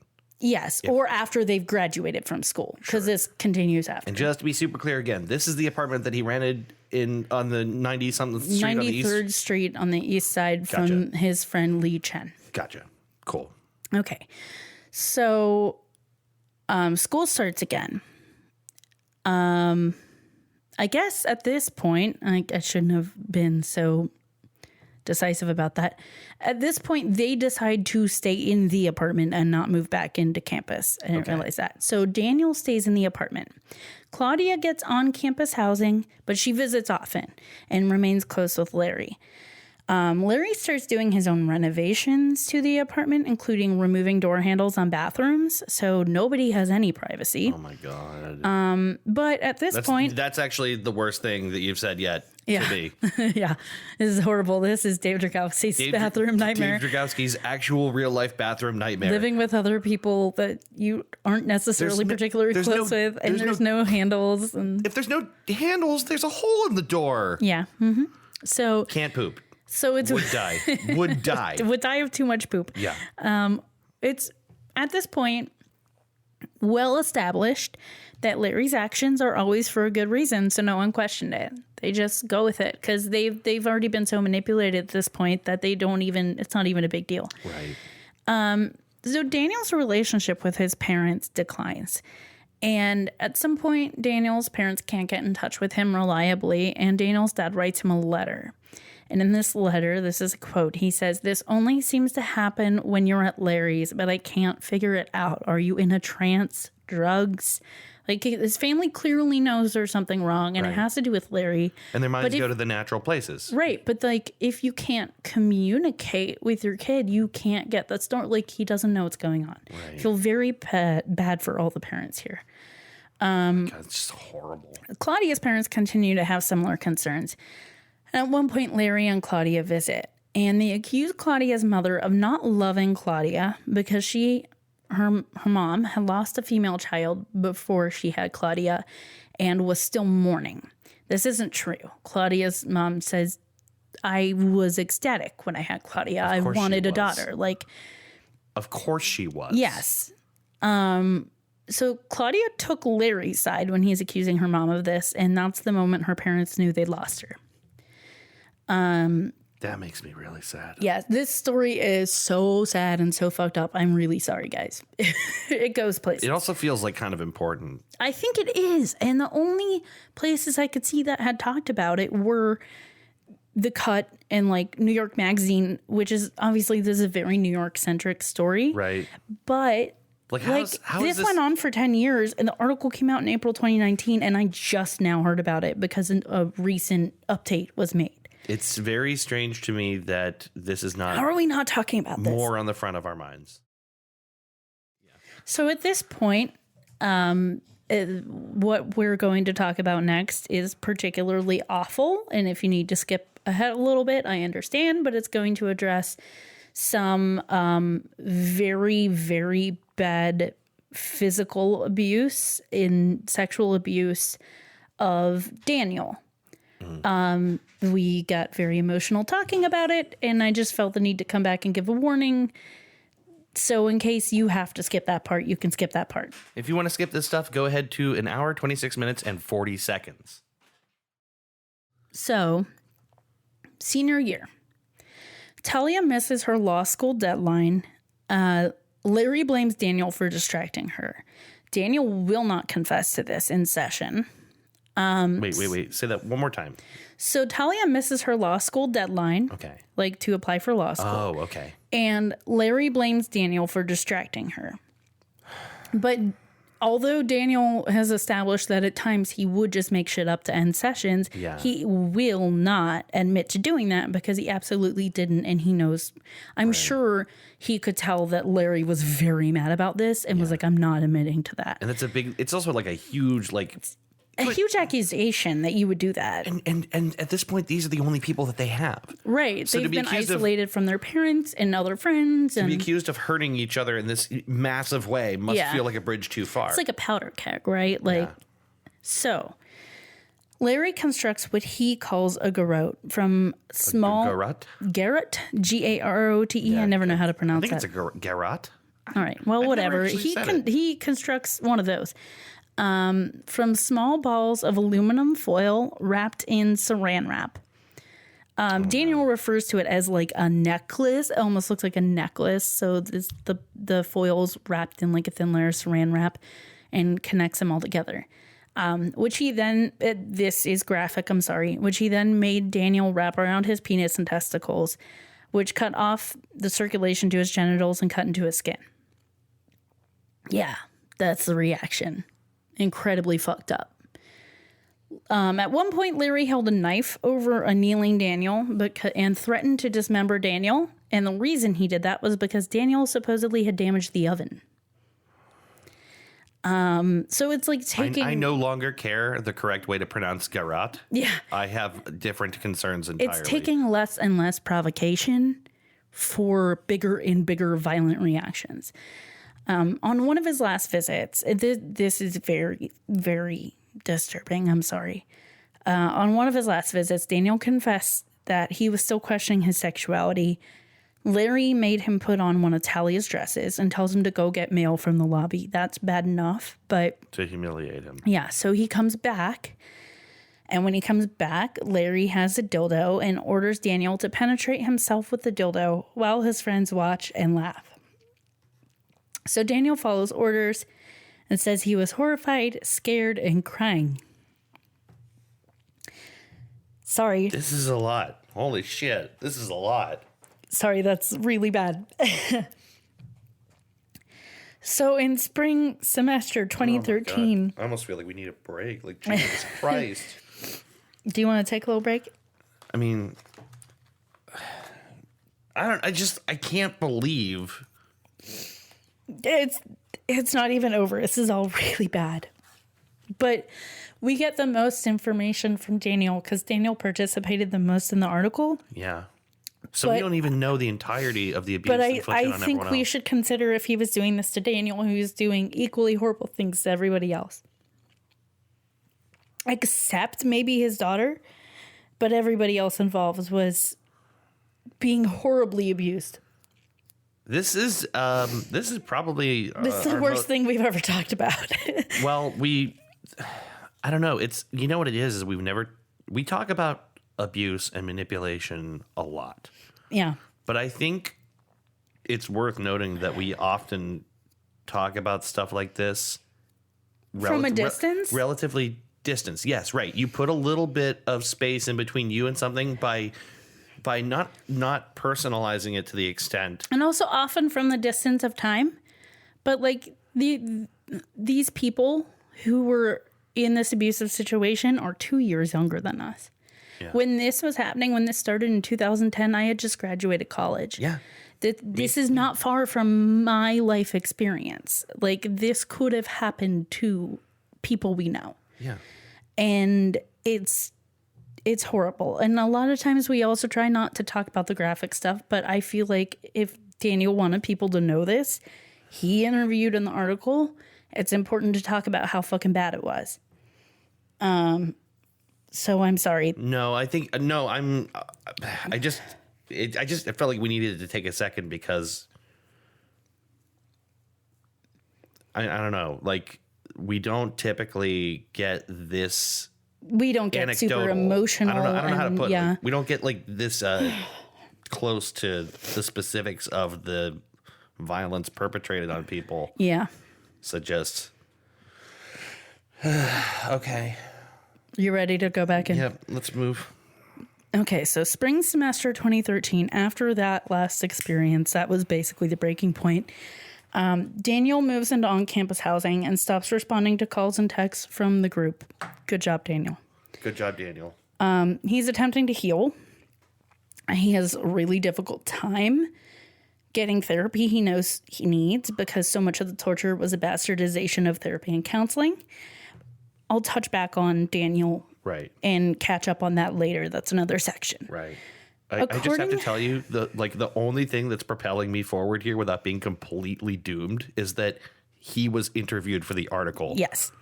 The fact that I know at this point that he's at least somewhat alive. relatively okay and he's alive, it's encouraging. So according to the landlord, Chen, Larry choked out Santos, which the article isn't very clear about when Santos enters the situation, but at some point he did live with them and he was involved. So Larry choked out Santos multiple times until he passed out or almost passed out. Or no, until he passed out. And then he would, upon Santos coming to, Larry would say, "Did the darkness envelop you?" Which is really fucking scary. Yeah, it is. So at some point in here, Santos introduced his sisters to Larry. In fall 2011, his sister Yalitza, who was a Columbia undergrad, and his sister Felicia, who's the oldest, was a Harvard graduate and had gone to Columbia Med School and had started her residency in LA.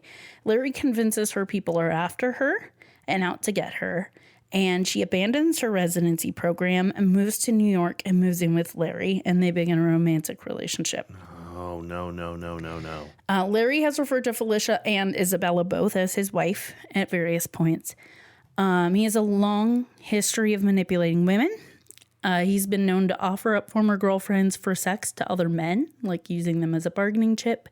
He sent graphic pictures of his girlfriend to her parents when she tried to leave him. That was another girlfriend. When a different girlfriend broke up with him, he tried to get someone to install GPS tracker in her car for him. He also, I just wanted to spell, that's a very obvious pattern of behavior of how he treats a woman in his life. He also manipulated his roommates for money. He concocted scenarios of the roommates owing him money because they supposedly damaged or stole things from him and said they had to pay him back. At one point, Santos wrote him an email detailing the supposed damages that he'd done to Larry's things, which totaled up to $47,726.79. Okay. Santos threatened to commit suicide if his parents didn't give him money to pay off Larry Ray. His dad tried to go to the apartment to assess the damage to see what the actual legitimacy of this claim was, but Larry blocked him in the lobby. Yeah, they wouldn't let him in, of course. So Santos's parents, fearing for his safety, give them as much money as they can, which was over $200,000 over the course of 3 years. Oh my God. They had to sell their house. Oh my God. They also went to the New York Police Department 3 times to no avail and basically got told their kids were adults and there's nothing they could do.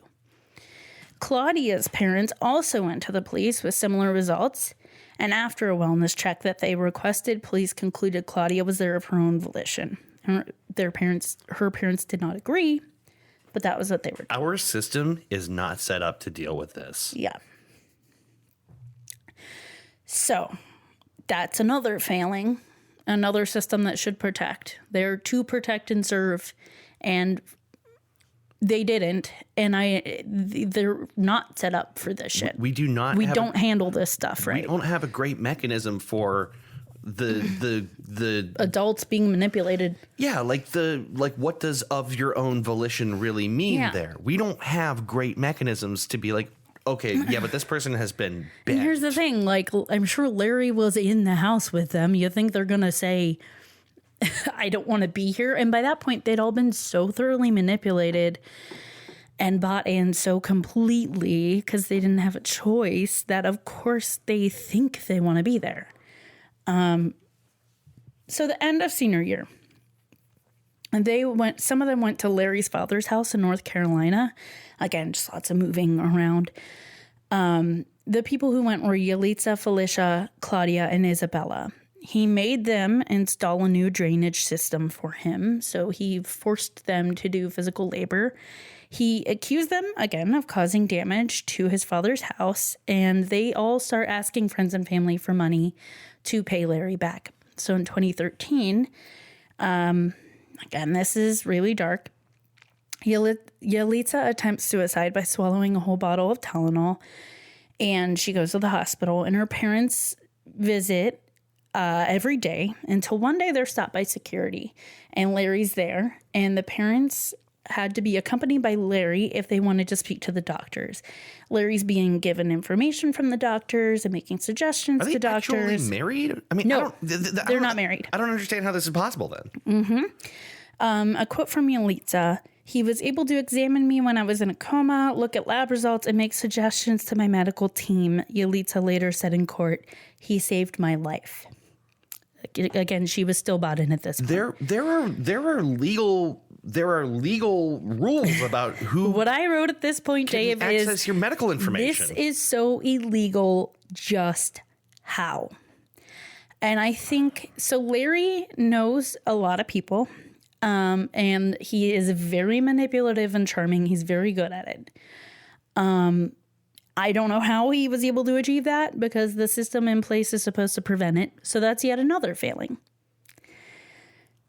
I just can't. I'm actually shocked. As a health worker, as a pharmacy technician, I've been trained on HIPAA and what you can and cannot say. Right. I've had family members yell at me because adult children, I cannot give their adult children's information to them. Yeah.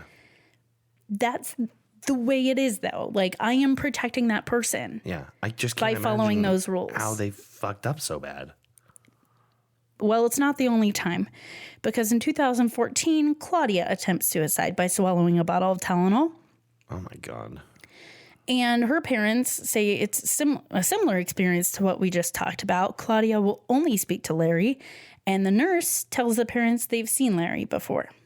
So the nurse recognizes Larry and is like, yeah, this situation has happened before, but to no avail. I can't do anything. So according to family and friends, this is repeating something, but for good reason. So according to family and friends, only Santos had ever tried to take his own life before meeting Larry. Mm-hmm. Since then, Isabella, Yalitza, and Claudia have all attempted suicide, some multiple times. And Larry later estimates that their cumulative number of attempts is more than 12, but we know at least like 4 or 5. So Claudia starts working as an escort to pay back Larry what she owes him under a name that is a combination of his daughter's names. That is so fucked. Yep. So Chen at this point sues to evict Larry. He has concerns over the treatment of the young roommates that he's witnessed and the renovations that Larry has made to the apartment. Larry countersues with Felicia, Isabella, and Talia as co-plaintiffs. And Claudia, Yalitza, and Isabella are witnesses in the case. So their testimony is incredibly bizarre. And I want to get out ahead of this and say that most of the things that they testify to, there doesn't seem to be any evidence of them actually being legitimate. These are born from Larry's own paranoias that he has convinced them of. Mm-hmm. And I will touch on those a little later about why he has those paranoias. So, Larry's attorney asked Claudia how long she'd known Larry. Now, we know she met him in 2010, right? So she starts talking about this elaborate conspiracy theory and says that she met him or became aware of him for the first time at the age of 9, that she heard her grandfather talk about Larry making trouble, that she knew Carrick and Mayor Rudy Giuliani were involved. I come back to this later and explain all of this. It's going to sound totally insane and not have context, so I'm sorry, but I will address it later. That's fine. And so much of it isn't contextualized. It is nonsense. So Larry's mother, she says Larry's mother contacted Claudia's mother and told her to send Claudia to Sarah Lawrence to hurt Larry and Talia. She also says Larry is the nicest, most compassionate man I've ever met. She says after enrolling in Sarah Lawrence, she received money from Bernard Carrick, and that Carrick ordered Claudia to poison Larry using arsenic, cyanide, mercury, silver, and lead. That Larry's mother told Claudia that Bernard Carrick was happy with Claudia's performance, and then her targets were expanded to include poisoning Isabel and Talia and more. She also says she grew to care for Larry despite poisoning him, and she felt that testifying on his behalf in this trial was her penance, or part of her penance. So Yulita's testimony is pretty similar. Though she says her parents were drug dealers, they were not. She says they pimped out her sister Felicia.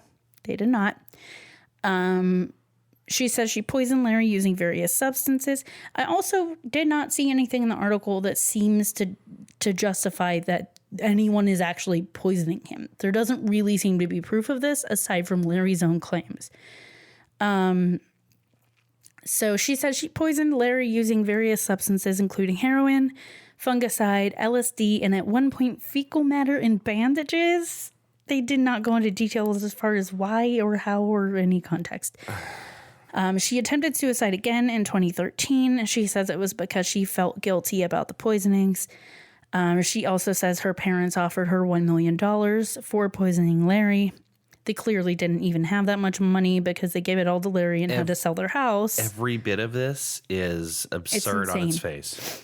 Isabella, who is still deeply entrenched and is like very close to Larry and is not one of the ones that he says is doing the poisoning or anything. So the only testimony of hers that the article really talks about is that she says that Larry's a father figure. All of this is part of the countersuit against the landlord, right? Yes. Okay. Which is like, imagine being, someone is being sued for eviction and this is what's being talked about. The amount of just like, wait, what the fuck is happening in that courtroom? What in the hell was the judge thinking? And how did this not get investigated from this point? Because this is not when it started to be investigated. What's crazy to me is that anyone heard all this and didn't go, we need to get the FBI involved. Okay, so Chen won the case, though it took another year to get Larry out. Yeah, I don't know why they didn't start investigating at this point. I don't know why no one was concerned. I will say that the article that came out in April 2019 is what spurred the investigation into Larry. Gotcha. The article started the investigation. The article took place after this. Media attention was a more effective draw for investigation and possible prosecution than the legal system. In the legal system. I'm sorry, I just can't believe that. These people were failed in so many ways. In so many ways. Okay. So, September 2015, Di Tomasano, who I haven't spoken of yet, I will briefly later. He is a friend of Larry's who runs a large construction firm, I believe in New Jersey. He assaults Larry in the lobby of the Hudson Hotel. Larry's attempts to prove the plot against him continue with, start back up with renewed vigor at this point. He writes a letter to U.S. Attorney Preet Bharara, and he met with a special agent for the EPA, telling them to investigate the poisonings against him. and Felicia and Isabella. They get a lot of crazy letters, I'm sure. Yeah. And, well, he met with him. He didn't just write a letter to the agent of the EPA. He met with that one. God. He also created a website documenting Claudia's confessions, including a recorded video in which Claudia says she's recording it of her own volition because she believes in telling the truth. The thing is, that's what people who are held captive by terrorists say. Yep. You can't trust that. So Larry firmly believes he's being plotted against, that he, Felicia, and Isabella are being poisoned. He blames almost everyone else in his life, including his own parents and his ex-wife. He says Santos, Yalitza, and Claudia are behind the poisonings.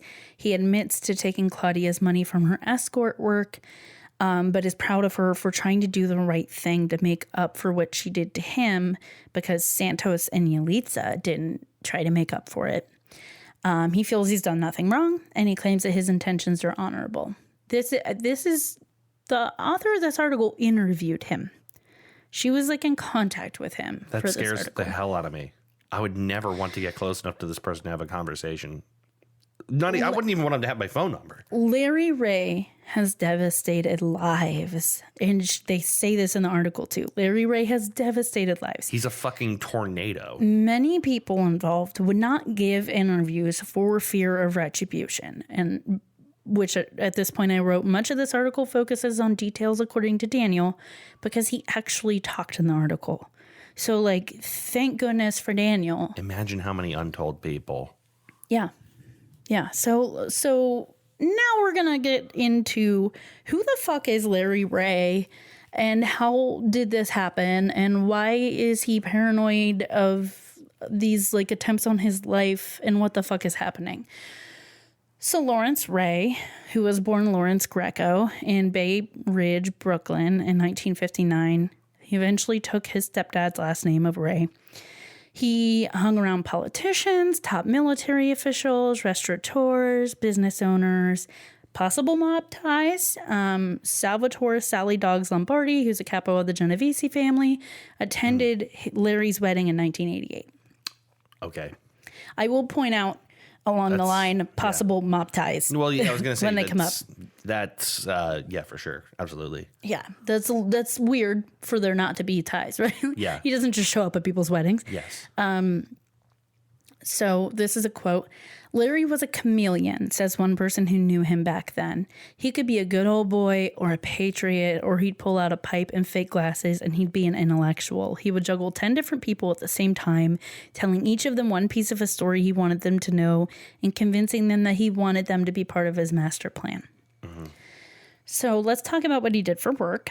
I just felt that was a great quote that provided a lot of context of who he was. So for work, he worked on Wall Street in the early 80s, despite the fact that he had no degree or real experience. He then became a business consultant for insurance, construction, gambling, and finance industries.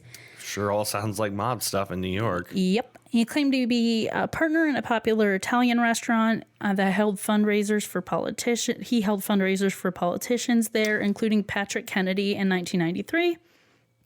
He was the co-owner of Malibu, which is a nightclub. This all sounds like mob stuff, right? 100%. In Scotch Plains, New Jersey.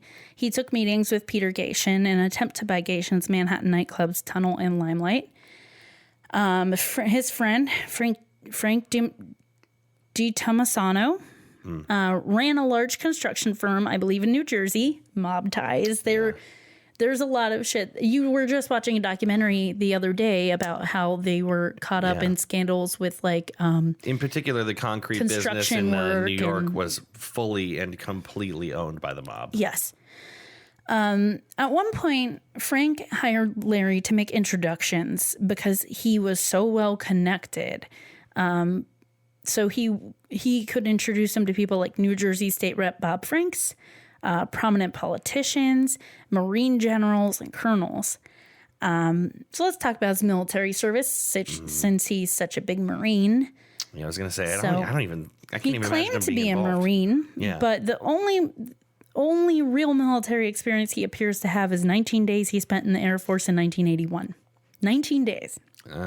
Discharged? They did not provide information on why he left or how he was discharged. I can't believe that it wasn't for good reason. Sure. Like, I doubt he got injured in boot camp after 19 days. It's probably because he's a manipulative, abusive asshole. Yeah.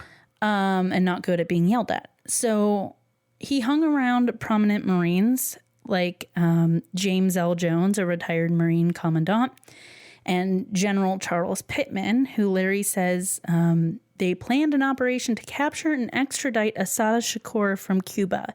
If you don't know who Asada Shakur is, she's a former member of the Black Liberation Army, which was a subset of Black Panthers. Right.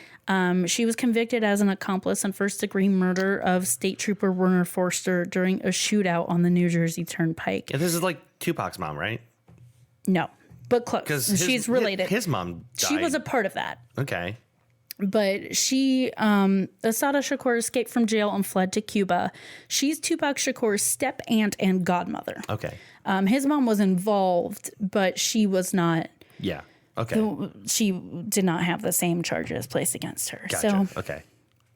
and just to give you, because it's also an interesting story, why he would be trying to extradite her from Cuba. Believe still is not. It's never been extradited. Wow. So he says he has worked for the CIA. He was trying to make inroads with the Russian economy, that he contracted with the CIA and spent time in Russia. His affiliations with NATO. He says officials dispatched him to Moscow in 1999 to stop a bombing campaign in Kosovo. He has a letter on NATO letterhead thanking him for his efforts to ensure good communication and understanding between ourselves and the Russian leadership. The person who signed this letter, Chris Donnelly, who's a NATO official, says he remembers Larry being around and, quote, he was connected and may have made some calls for us, as many other people did at the time. I wrote a letter for anyone who was involved. So it's possible Larry was, well, it's clear Larry was involved, but the actual extent Right. isn't very clear. So Bernie Carrick, who's a huge part of this, was an NYPD detective. Larry met him in 1995, and he was a driver for Mayor Rudy Giuliani. He, at the time Larry met him, was recently promoted to the director of the New York City Department of Corrections Investigation Division. He was impressed by Larry because Larry was macho, he had all these connections, and extremely charismatic. Larry later served as Carrick's best man in his wedding. Larry assisted in Carrick's professional advancement, and one way he did this is he had made friends with Pavel Palachenko in Russia when he was there, who is Mikhail Gorbachev's longtime interpreter. So they had become friends while in Russia, and in 1997 in New York, Larry and some friends hosted Gorbachev. So Larry... 97. Yes. So this is well after the collapse of the Soviet Union. Yes. So Larry arranged for Gorbachev to sit down with Mayor Giuliani as a favor to Carrick. Also, at this time, when Gorbachev was in the States, Larry introduced him to Robert De Niro. And De Niro, this is from the article, De Niro remembers thinking it odd that this guy is the one who orchestrated the meeting. That's all they said about it, but he remembers being like, okay, who the fuck is this dude? I was really sitting here going, but how does De Niro? That's how De Niro plays in. Okay. Not a big role, but he's involved. I mean, I wouldn't say he's involved, but This story has everything. Literally, it does. So he's really in Giuliani's good graces now with the help of Larry. Giuliani appoints Carrick to the commissioner of the Department of Corrections. So Okay. Larry, at this point, starts acting as an FBI informant. Carrick introduces Larry to FBI agent Gary Ewer, and Larry claims he could provide information on mafia contacts. So I bet he actually could. Well, you'll see in a minute. So they meet 3 to 4 times a week. And he does tell them about a pump and dump stock scheme that's going on. If you don't know that term, pump and dump is a scheme that attempts to boost the price of a stock through recommendations based on false, misleading, or greatly exaggerated statements.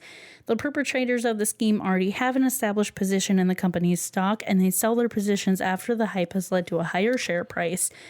Practice is illegal based on securities law and can lead to heavy fines. Yeah. That's according to Investopedia, because I didn't know what it was either. Put more simply, buy a whole bunch of stock at 25 cents a share. Convince other people to buy it, so it's sell $1. your stock before it drops because it's worthless. Exactly. You just grow your money by lying to people about the Yes. value of a company. So there was this pump and dump. It's weird to say, stock scheme. It just sounds dirty. It does. And Eddie Garofalo or Garafola, I don't know how to say his name, was a capo in the Gambino family. Mm-hmm. And Larry at this point claims that Eddie's put a hit out on him. And so the FBI spends $10,000 on the security system for Larry to protect him while he's an informant. But they end up concluding he's an unreliable informant. He just keeps dangling information in front of them and then would obfuscate and not actually give them anything useful. Mm-hmm. And Neuer realizes that Larry is using his informant role as a cover for his own actual continuing involvement in the scheme. Yeah, right. So in March 2000, he's indicted for securities fraud along with 18 others. 2000. Okay. Yes.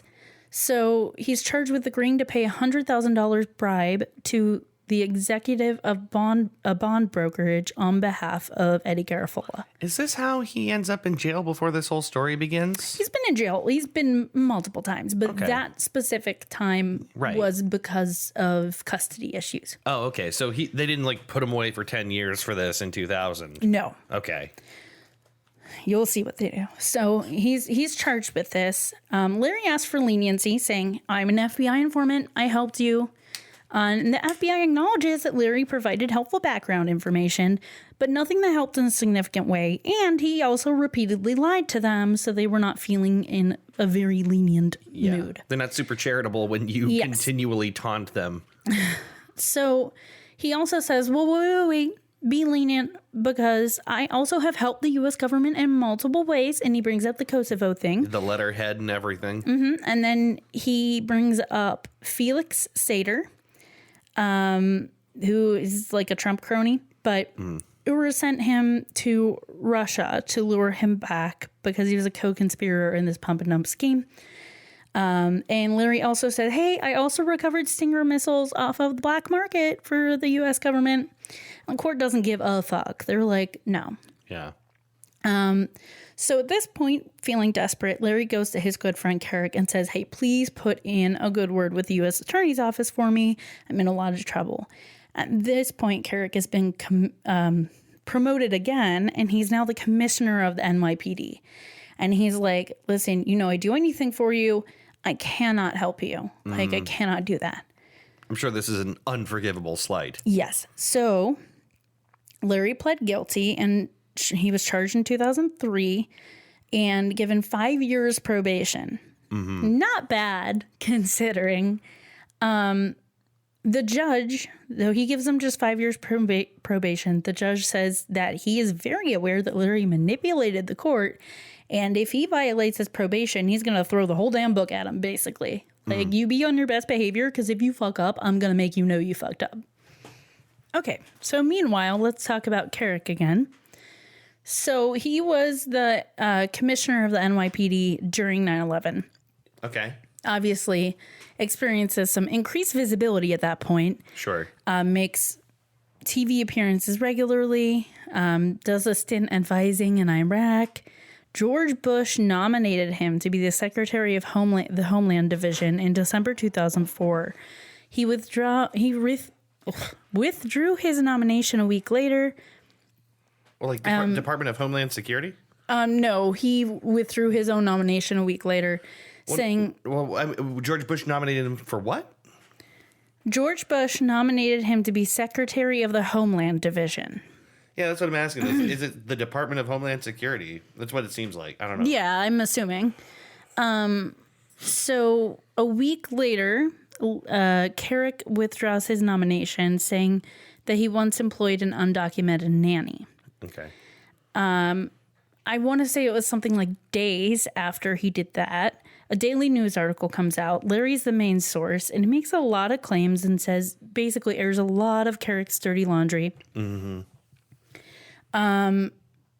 But a lot of it is things like Larry paid for Carrick's wedding. Larry purchased Carrick $4,300 in furniture. Larry gave him customized Tiffany police badge.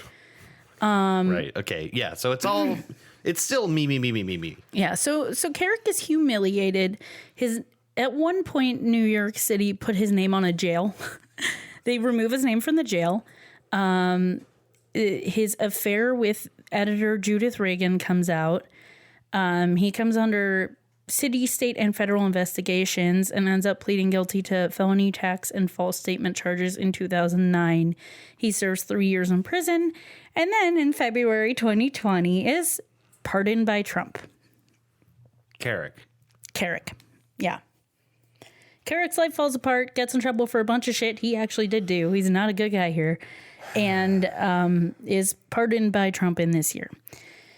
He's also tied to organized crime through New Jersey construction company who worked on his apartment. That was something else that happened, which was probably arranged by Larry as well, because he had that friend who owned the construction. So all this.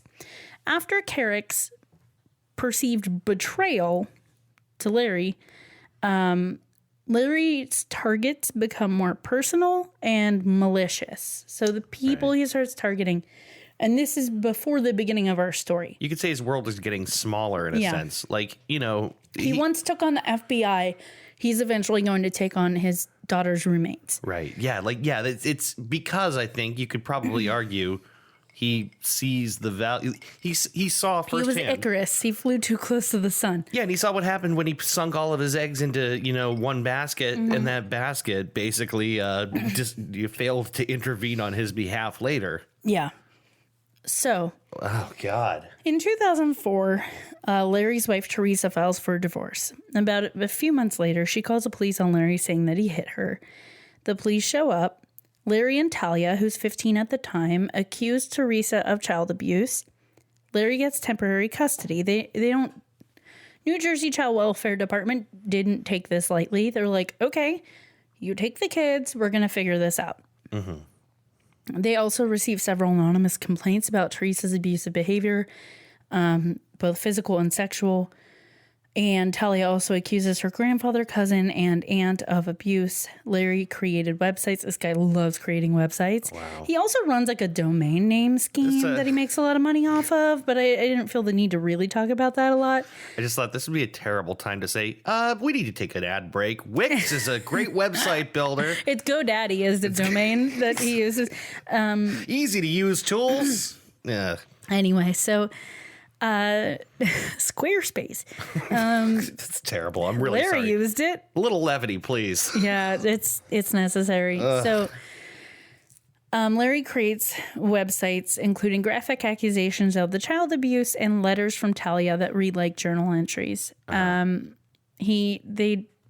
So New Jersey Child Welfare Department determined the accusations are completely unfounded. Mm-hmm. The report concludes that Larry manipulated Talia. They believe all the reports of abuse to be false and that they are coached or rehearsed. And some evidence of this is when the 4-year-old daughter, Ava, is asked about whether or not her mom has abused her.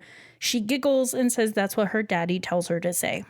So you can't coach a 4-year-old that well. I mean, they're 4. Yeah, right. They kind of just tell the truth. They're just not that consistent. Yeah. Yeah, exactly. Fuck. Oh, my God. Sorry, my mouth is dry. Lots of talking. That's all right. I felt the need to quote this part of the article because it was very important, I felt like. A psychological evaluation of the family members commissioned by Teresa's lawyers and submitted to the court characterized Larry as literally impossible to evaluate because he is able to manipulate and control almost any situation in which he finds himself, including a psychological interview with a forensic examiner, no matter how experienced that examiner may be. Mr. Ray is very good at what he does. The report went on to say that Larry can be utterly charming and one can be disarmed by his childlike simplicity and smile, but Mr. Ray is no child. He is a calculating, manipulative, and hostile man. So this is on the court record. Dude scares me. He should. So Larry was ordered by the court to turn his kids over to Teresa, and he refused. So he was charged with contempt and custody interference and spent 6 months in jail. Talia refuses to stay with her mother and instead stays at shelters. So this is where the conspiracy plot comes in. Larry blames his undoing on Carrick. He says Carrick aligned himself with Larry's former wife and Mayor Giuliani and used the family court against him. This is what he told conspiracy theorist A.J. Weberman for his book Homo Thug, The Secret Life of Rudy Giuliani. I'm sorry, his book A.J. Weberman is called Homo Thug? It's called Homo Thug, The Secret Life of Rudy Giuliani. Yeah, you know what? I'm going to go ahead and preemptively give that an Amazon 1 star. Yeah. So, Larry says judges, prosecutors, police, federal agents, his own lawyers were all working for Carrick. But, like, why would Carrick do that? And Larry says... It seems well beneath him. Yeah, Larry says either because of revenge or... because they're trying to silence Larry because he knows 9/11 secrets. Oh, my God. Which is, in the beginning, when I talked about Talia saying he's a truth teller. Right. This is why this context is important. I know it's a lot of detail. Yeah, we're really into the weeds a bit. I'm sorry. No, I felt it was necessary, but it's a lot. It helps explain why his kids would think his daughter, yeah. You know, his daughter thinks he's this big hero. Yeah, exactly. Heroic, virtuous, noble. You need it to understand the context, but it is like a lot. Yeah. The whole story is just a lot. From this point on, everything comes back to Carrick. Every bad thing that happens to Larry is somehow because of Carrick. In 2006, Larry is caught up on a domestic abuse charge of a girlfriend. He violated probation. So here comes the book. So Larry's now a fugitive. He's tracked to the East 93rd Street apartment. Talia and Larry are inside. Larry's arrested, and Talia screams, "Police corruption! This is because of Mayor Rudy Giuliani and Bernard Carrick." And just think about how weird that would be if you're one of those police officers who knows nothing about this. Yeah, right. You might even half believe it at some point. Be like, "What the hell is going on here?" And that just about brings us back to where this story began. Yeah. Obviously, he's in jail for all of that. So, I think he did. And then I think that was when all this started. He got out, and yeah, the timeline's a little unclear, but all this stuff happened. Mm-hmm. So let's talk about how this ends. Let's talk about the aftermath. So Larry calls the reporter in April and says, in April. I believe of this year. So this, in April. It must have been in 2019 before the article came out. So he calls them? They've reached out to him. They've already done this. And this they're is about like to an write update. this article. Yeah. And okay. He says he lost touch with Santos and Yalitza. Their parents also haven't been able to contact them since 2013. Since that time, they got some information on Santos. Sources say that he had spent time in the Bellevue Hospital Psychiatric Center and lived in a homeless shelter as recently as 2016. Their parents are devastated. They miss their kids. They don't understand how any of this happened. And they just want their kids to know that they love them and they forgive them. Like, they're like devastated. Yeah. It's like the basic, like, that's the boilerplate script of the parents on the TV saying, "We just want our kid back." It's like, oh, God, it's so tragic. So Isabella, like I said earlier, her mother hadn't seen her since Larry made that phone call. Occasionally, she calls her father to ask for money. At one point, her aunt traveled to New York to try to bring Isabella home, and they went out to dinner. And Larry spoke for Isabella the whole time. She said Isabella seemed unfocused, and Larry said she was sick and he was medicating her. Isabella told her aunt she didn't have to ask these questions, and they made plans to meet up the next day, but Larry called and canceled. And that was the last time she saw Isabella. That was probably relatively early on. Wow. Daniel moved to New York after graduation. At one point, Moved to New he was yeah, right. at the college in Yonkers, but he moved into the city after graduation. He stumbled upon an article at one point about cults, and he recognized all of Larry's tactics. It was a money-making venture, all the alienation, putting them in the hot seat. Again, he knew he needed therapy, but had a hard time getting the help he needed because of the bastardization of counseling sessions. Yeah, like once your idea of what's therapeutic has been like worked over that used much. against you so much. Yeah. He said even making friends felt unsafe because he made friends in college and then he ended up in this cult. Yeah. He was afraid he'd go to a party and not be allowed to leave. Just like really, really bad and very traumatized person. Yeah, like the kind of fears that like almost no one else has. Yeah, he ended up finding a group for cult escapees and eventually was able to open up to his current girlfriend and family and friends about what happened to him. So he's doing probably about as okay as he can. I think the really hard work of that would probably have to be reliving it, telling people that. Yes.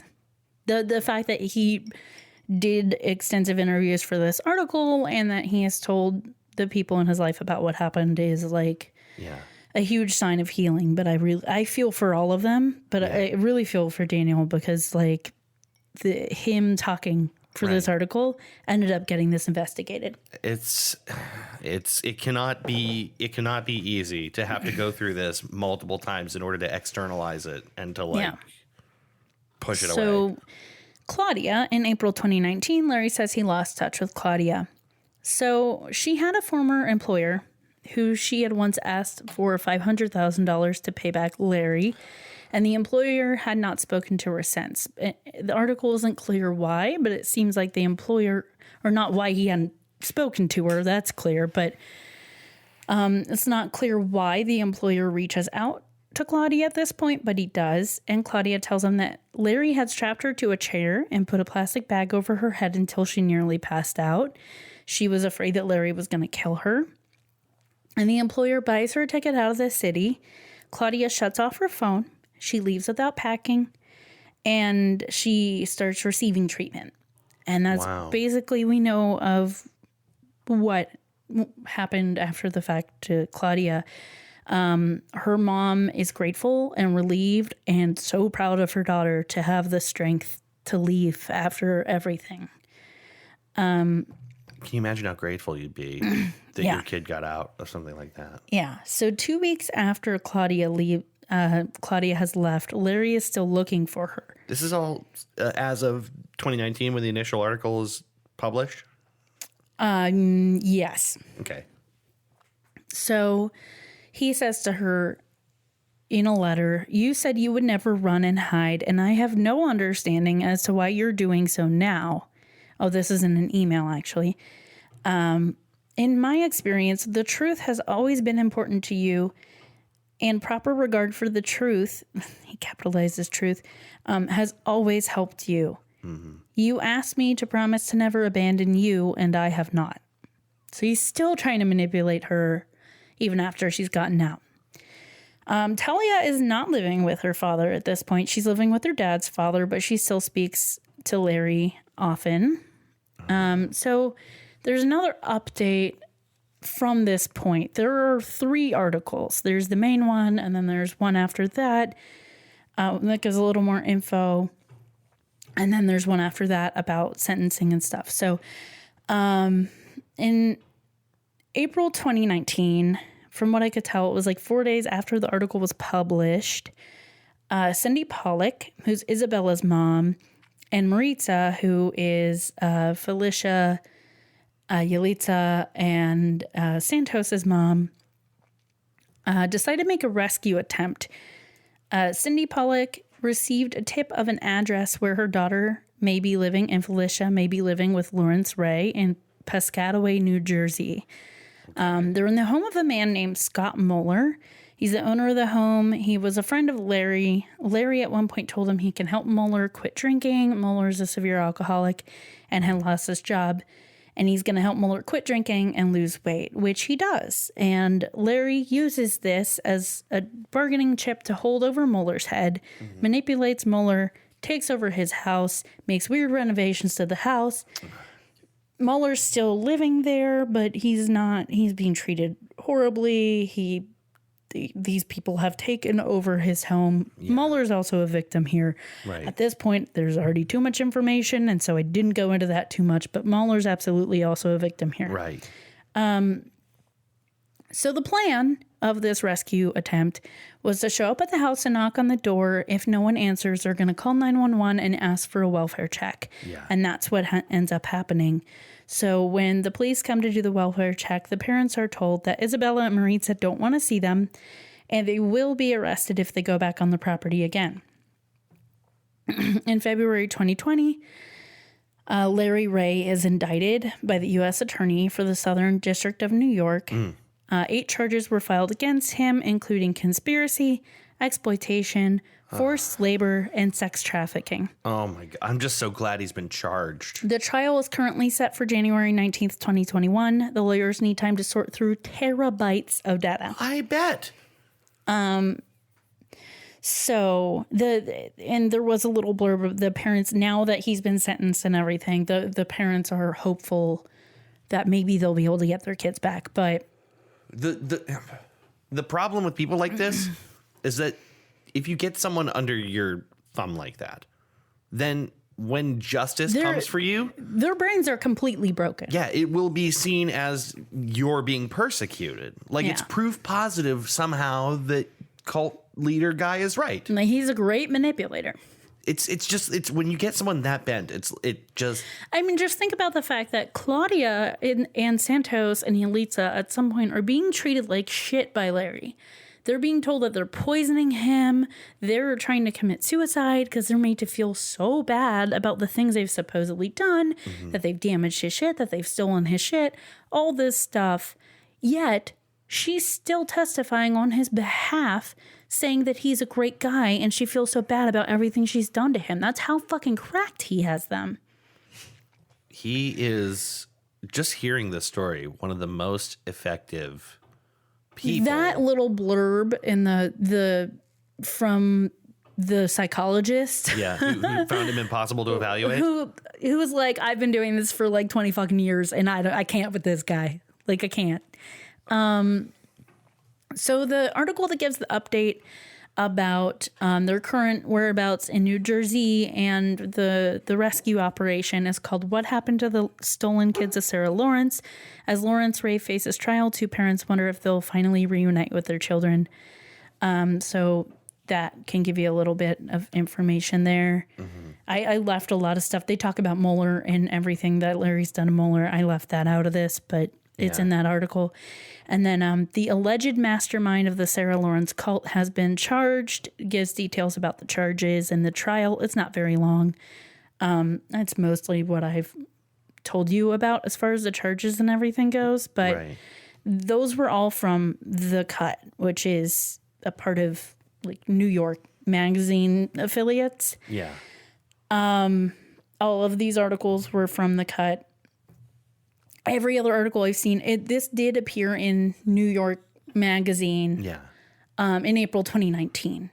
So everything, all the information is from The Cut. Like even other things that I've found, it comes back to this main article. So this article was deep digging, investigative, very so thorough that no one else either wanted to or felt that they could this contribute. article is why the investigation happened, despite every other opportunity for people to be concerned and the parents concerned. Do you remember the author's name of this article? I'm looking for that right now so I can tell you. I was gonna say, I feel like this woman deserves a massive shout out. The original, it seems like it's 2 men who wrote the original.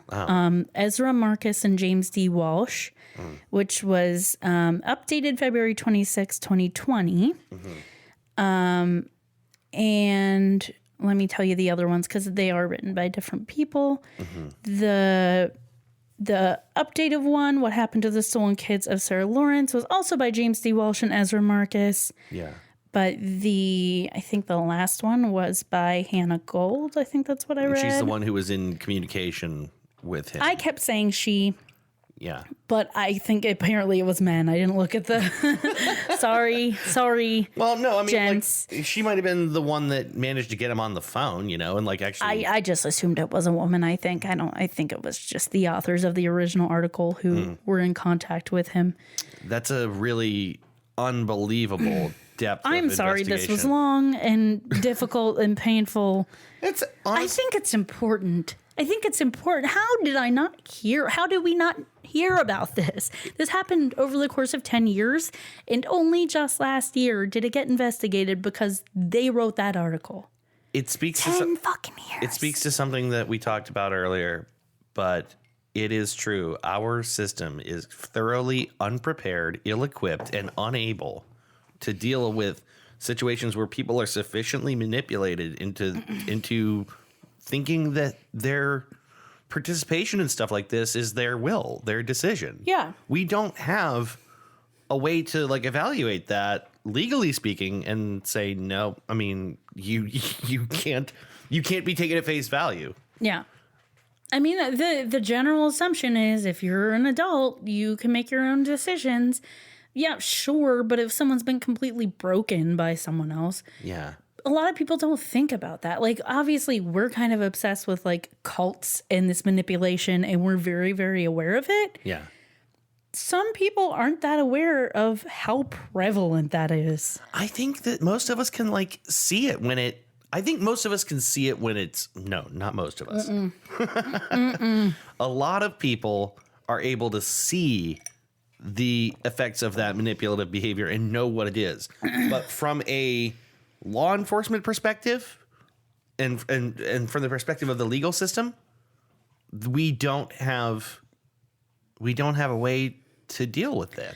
Often their hands are tied in what they're actually allowed to do. Right. But I would say that if you were called for these welfare checks multiple times and you like all this shit, you can tell.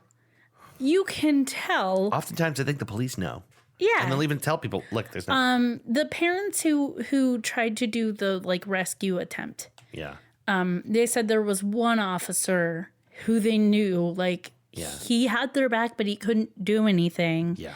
And they had said to him something like, you have to understand why we feel this way. Like, do you have kids? And he's like, yes, I have daughters. And they're like, then you should understand this. And he's like, I do. Yeah. But he couldn't do anything. Right. Because they're adults and they're living in this house and it's their property. And if they tell him get off the property or tell them to get off the property, they have to get off the property. I just wonder if more can't be done somehow. Like if there cannot be built a system, of like criteria by which the law can then go, okay, all of these red flags and warning signs are here. We can at least, we're not there. further. We don't have the system in place. I don't even know what the system would look like, but we're not fucking there. We can't even handle mental health situations at all. I know, but it's in a better way. But upon scrutiny, none of this remotely resembles anything legitimate that could be happening that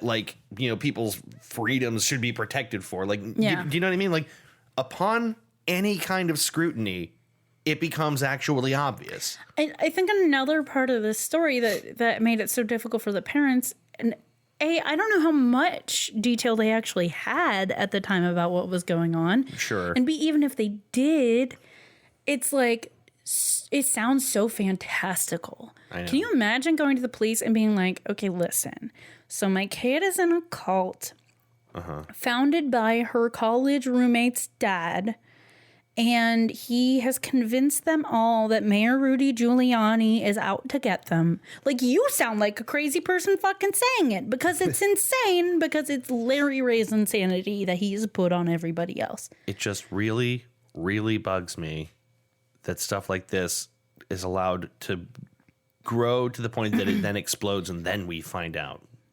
Yeah. Why do there not exist better tools? I feel like I feel Wait. like You hear that? Oh, that's hammering outside. I feel like people like Steve Hassan could speak to this. He's the one I thought of. He's the one I thought of. Like experts in helping people get out of these manipulative situations and cult situations are the ones we should be asking about. Like, what does our system need to change Yeah. to be able to see these signs and address it in a way to help victims of this? I hold out hope for a future in which someone I figures have out. so little hope anymore, but it would be great if that happened. I know. It's pretty hard to have any hope at all in 2020. Yeah, but yes, yeah. He's going to trial. Larry Ray is going to trial. I will be 2021. following this trial. Yes, we will give updates when we see them. Yeah.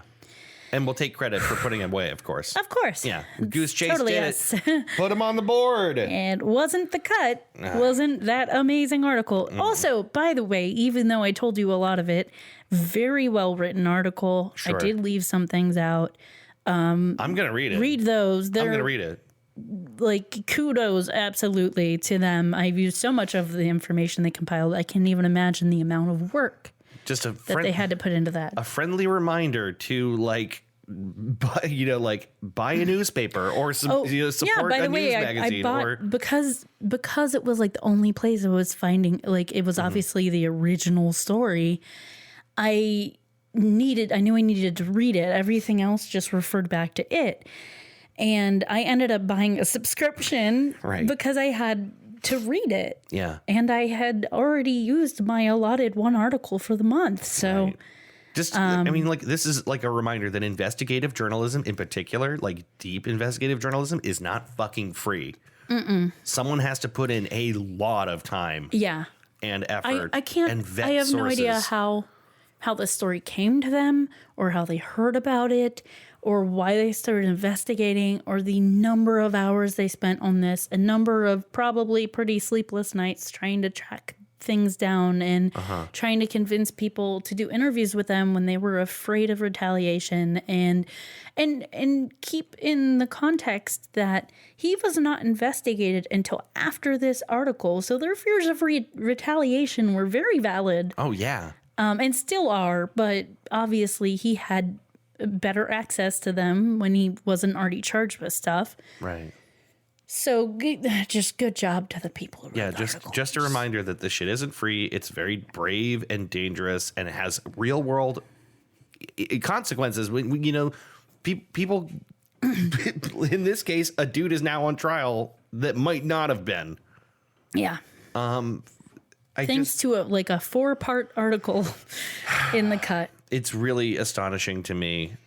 But buy a digital subscription to a newspaper. Honestly, if Just for do it. the first 2 months are free, and after that it's $6 a month, but you get the cut, and you get New York Magazine, you get all the affiliates of them, which is 10 different things. Yeah. And I'm constantly being advertised things by the cut on my Facebook because they know exactly the kind of person I am. I think that's how I found this. So I'm not even mad that I got the subscription. I don't know if I'll actually keep it. Probably won't, but at least for the next couple months I'll be reading Yeah. a bunch of stuff from them. But This was an important episode for us, I think. And I appreciate all the work that you put into this I'm one. sorry it's tough. Yeah. I'm sorry it's long. This I'm episode losing won't- my voice, but This episode will not have a funny, cute nickname. no, I think we just have to call it the Stolen Kids of Sarah Lawrence. Or something similar. I don't want to use the exact title, Yeah. but Yeah. So, yes, it's a toughie, but I think it's an importanty. I didn't want to say goodie. No, It didn't yeah. sound right. Yeah. I think the fact that this in 2010 was happening and continued to happen And only all this through time this year, later.